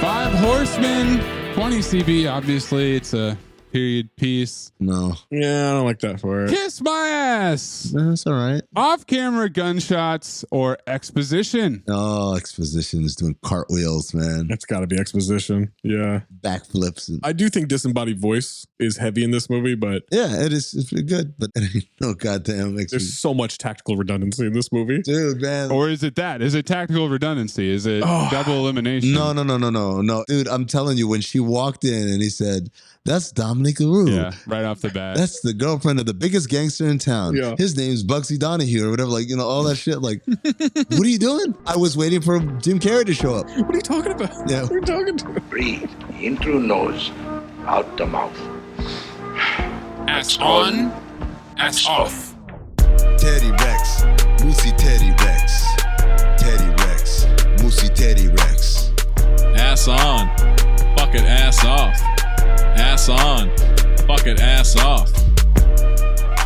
Michael Biehn Memorial Ass On Award got Joe Pecoraro as Joey Leone and Arsenio crying. Yeah. I mean, Charlie Murphy's pretty ass on. I don't care what it means, says here. No, Charlie's not going to get it. Charlie's high. Rest in peace, Charlie. Charlie's just high, man. Charlie Murphy Memorial High as Fuck Award. Well, you know what? Hold on. Charlie Murphy Memorial Lady Heroin Award. It's Arsenio, man. He's literally laughing. Yeah, it's Arsenio. He was so bad. Carl Weathers Memorial Ass Off Award had Richard Pryor as Sugar Ray, Michael Lerner as Bugsy Calhoune or Cuxy Calhoune, and Della Reese as Vera. I also think Red Fox. Red's got to be in there. For sure, Red Fox needs to be there. It's Della Reese for me. Yeah. Yeah, it's Della Reese. I had her as well. Yeah, she's incredible. Dominated every scene she was in. Because you're right, it's so against type. Pryor had it, but then he has that one scene where you could just tell he's just like, I'm just going to do the lines. Are you good at keeping secrets? Absolutely. Because I've got a present for you. Secret present outside by the dumpster. Is it a baseball mitt? It fits you like a baseball mitt, like a glove. I hope. Golden Dumpster nominees. I've got Quick fighting Vera in the alley and pretty much everything that leads up to that. Jack Johnson's entrance into the club and then coming over to their table. Arsenio's henchman shooting his pistol once or twice after endless Tommy gun fire. The parrot squawking, fat bitch. The white guy landing one punch and the crowd in the lower bowl erupting. And Richie ending his marriage over the phone. I got Richard saying, goddamn, I guess he does have bad luck with kids after young Eddie shoots dude. The disembodied voice of Red Fox saying, uh-oh, that voodoo bitch. When Dominique is on the phone. Jasmine Guy going straight for the nipple. And I remind everyone that this movie is written and directed and executive produced by Eddie Murphy. I'm new in town and I've never had sex before. How was your date? I killed her. So, throw the pussy up, huh? And then later on, no, I shot her. Hey, was that bad? Let me add Jack Johnson saying, you understand what I'm saying. And Pryor saying, I understand now. Took a while, but I got it. I like that one a lot. And the maracas dancer. Yeah. Number one greatest dancer in Cinephobe history. He should probably get nominated. Fuck, now I don't know what to do. I'd forgotten about that. I'll go first if you need a moment, Zach. Yeah, I need a moment now. It's written, directed, and starring Eddie Murphy. Okay, good. I was a little worried I needed to pick this if no one else did. Yeah. I definitely got that one. Okay. Thank God. Maze? This is tough. They're all pretty good. I'm going to go with Quick fighting Vera in the alley. All right. Well, I'm going Maracas then, because I was going to go Quick and Vera fighting, but if you're taking that, I'll take Maracas. Also, I did want any interaction between Red Fox and Della Reese. Oh, yeah. But that's a little too broad. I'll go Maracas, man. The number one dancer in Cinephobe history. All right, Maze. Well, Maze, you picked it, motherfucker. Motherfucker. I like that. Over file. Never seen this movie. It's one of the movies that I've never seen that I've thought about picking in previous opportunities on this show because I've always wanted to watch it, especially since we started doing this and it kept popping up all the time. The written, directed, and starring Eddie Murphy part of this is pretty hilarious. And if he had turned it over to an actual director, we could be looking at a very different, better movie. But it was still funny. I thought all of the acting was good. There was some stuff that really made me laugh a lot. It's a file. Zach? I had never seen this movie all the way through. I think I've seen the whole thing overall, but I've just caught 30 minutes here, 30 minutes there, whatever. It's annoying watching it on Pluto TV, obviously. It's a bad system. But as bad as the script is, as bad as the directing is, I think we got a lot of ass-off performances. It makes me laugh. I think there's a lot of funny stuff in this movie. It's a little long. They could have shortened it by an easy 20 minutes, but this is a file. I could have used more Vera and Red Fox. Absolutely, yeah. I watched this movie a million times, like in college and before that. Like, I love this movie, man. And obviously, I love Eddie Murphy. He's one of my favorite performers of all time. I love Red Fox. I love Richard Pryor. And the combination of all three is the once in a lifetime, once in a generation, really, combo. Especially with what we found out was going on. Yeah. But the movie didn't seem to know what it wanted to be. Did it want to be a mob movie? Did it want to be a thriller? Did it want to be a comedy? And I think it shortchanged every part of that. Like, it wasn't good enough on any level there. I was really, really, really wanting just something to pop out. And all that happened was I realized I've been quoting this movie. I've been quoting little things from it here and there. But as an overall movie, and it was more than 2 hours long. Well, no, it wasn't. Yeah, it was. Well, because of the ads, but that's not the movie's fault. No. What is the actual runtime? 156, you bingo. Okay, well, guess what? It took me a lot longer than 156. That's a phobe for me. What? Oh my God. Film noir? It took me like 3 hours to watch this movie. It's a phobe, man. Yeah, it took me a long fucking time to watch it too. Podcaster. Yeah, this is dishonest. No. Podcaster. Dude, I'm telling you. Maze, he's setting us up. I'm not setting anything up. I'm telling you, like, I honestly was like, this is one of those ones where it's like, oh, my nostalgia was carrying this thing for a long time. You filed Fled. That's a good movie, man. Don't, mate. Zach, you filed it too, didn't you? I'm me. No, he did it. And he also did it. Oh, you know why? You know why? Because the nostalgia didn't carry it for Zach. It didn't. But for me, through fresh eyes, I rather liked it. All right. Okay. Sorry. It's a phobe for me. We can't do it, but it would have been so funny for Maze to then clip in. Clip it. No, Do it. we can't do that. Go. No, that's too far. We can't do that. Send us your... What are you laughing about, Zach? I don't know, man. I'm loving my time in Japan, man. This is just a great day. He gave his joke an A. Make sure you send us your plot lift off, your Lewis Pinnock Award, 5 Horsemen, Michael Bean ass on, Carl Weathers ass off, Golden Dumpster Phobe, or file at Talk Hoops, at Darth Amin, at Corn Puzzle, at Cinephobe Pod, at Count the Dings.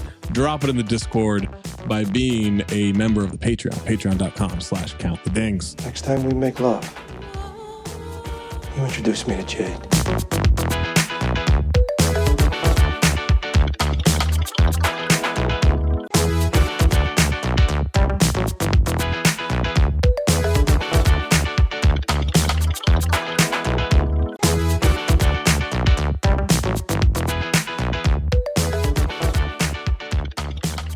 Zach, where are we daisy chaining to? I mean, look, this is legitimately the toughest decision I've ever had. In your life? In my life. Isn't it always the toughest? No, not always. Sometimes it's real easy. This time, I'm torn so much between 2 movies. And I'll tell you the ones that didn't make the cut. Okay. Stan Shaw could take us to Rising Sun, to Daylight. Oh, man. To House Guest. Oh, shit. All 3 movies I want to do. Yeah. I could have been a terrorist and had Michael Goldfinger take us to Little Nicky. Oh, my God. Not going to do that. Would have punched you in the face all the way in Tokyo. Charlie Murphy could have taken us to CB4. Not doing that. Miguel Nunez Jr. could take us to Slam Dunk Ernest or Joanna Man. There it is. Not going to do that. Vernest. G2 Kumbuka could take us to Brewster's Millions. Yeah. Don Blakely could take us to Under Siege 2 Dark Territory to get us into the Seagal verse. Yeah, I saw that. Ooh, he still hasn't shown up. He's not going to do it next episode. Oh, damn it. I wanted to sing. We want the Funane. Michael Buffer could take us to Rocky 5, but I'm not doing that. So both of these movies that I'm torn between are on Tubi. Miguel A. Nunez Jr. could take us to Street Fighter, and I badly want to get back JCVD to the Jean-Claude Van Damme. Yeah.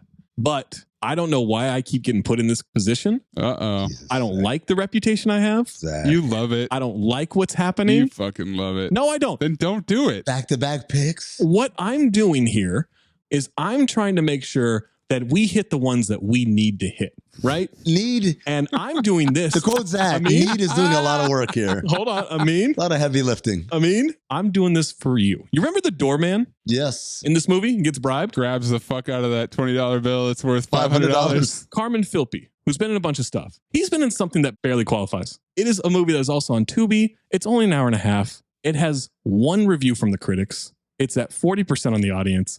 It's Carbon Copy. Oh, starring Denzel. We did it. Yes. Yes, we. Thanks, Zach. I'm legitimately doing this for you, Amin. That's a thank you. Because you sent that shit to us the other day, and I had just put my list together. I was like, I kind of think you want me to pick Carbon Copy. I want to be clear. Neither of you have seen this before, right? Never seen it. I've only seen the trailer that you sent us. And you watched it after or before we did Heart Condition? I think it was before, but I remember sending you guys messages live watching it. Like, this is amazing. Because it didn't qualify at the time. It did qualify at the time. Did it? Didn't it? It had one negative critics review. No. I don't count that. Like, if I don't get a number on the critics review, I don't count that. Like, if it's dashes because they only have one review, I don't count that. If it'll get us there, I'll count it. By the way, it's a review in Spanish. Whatever it takes. Horny. Even if it's going to offend Zach. I can't wait for Zach to read it next week. Carbon Copy on Tubi.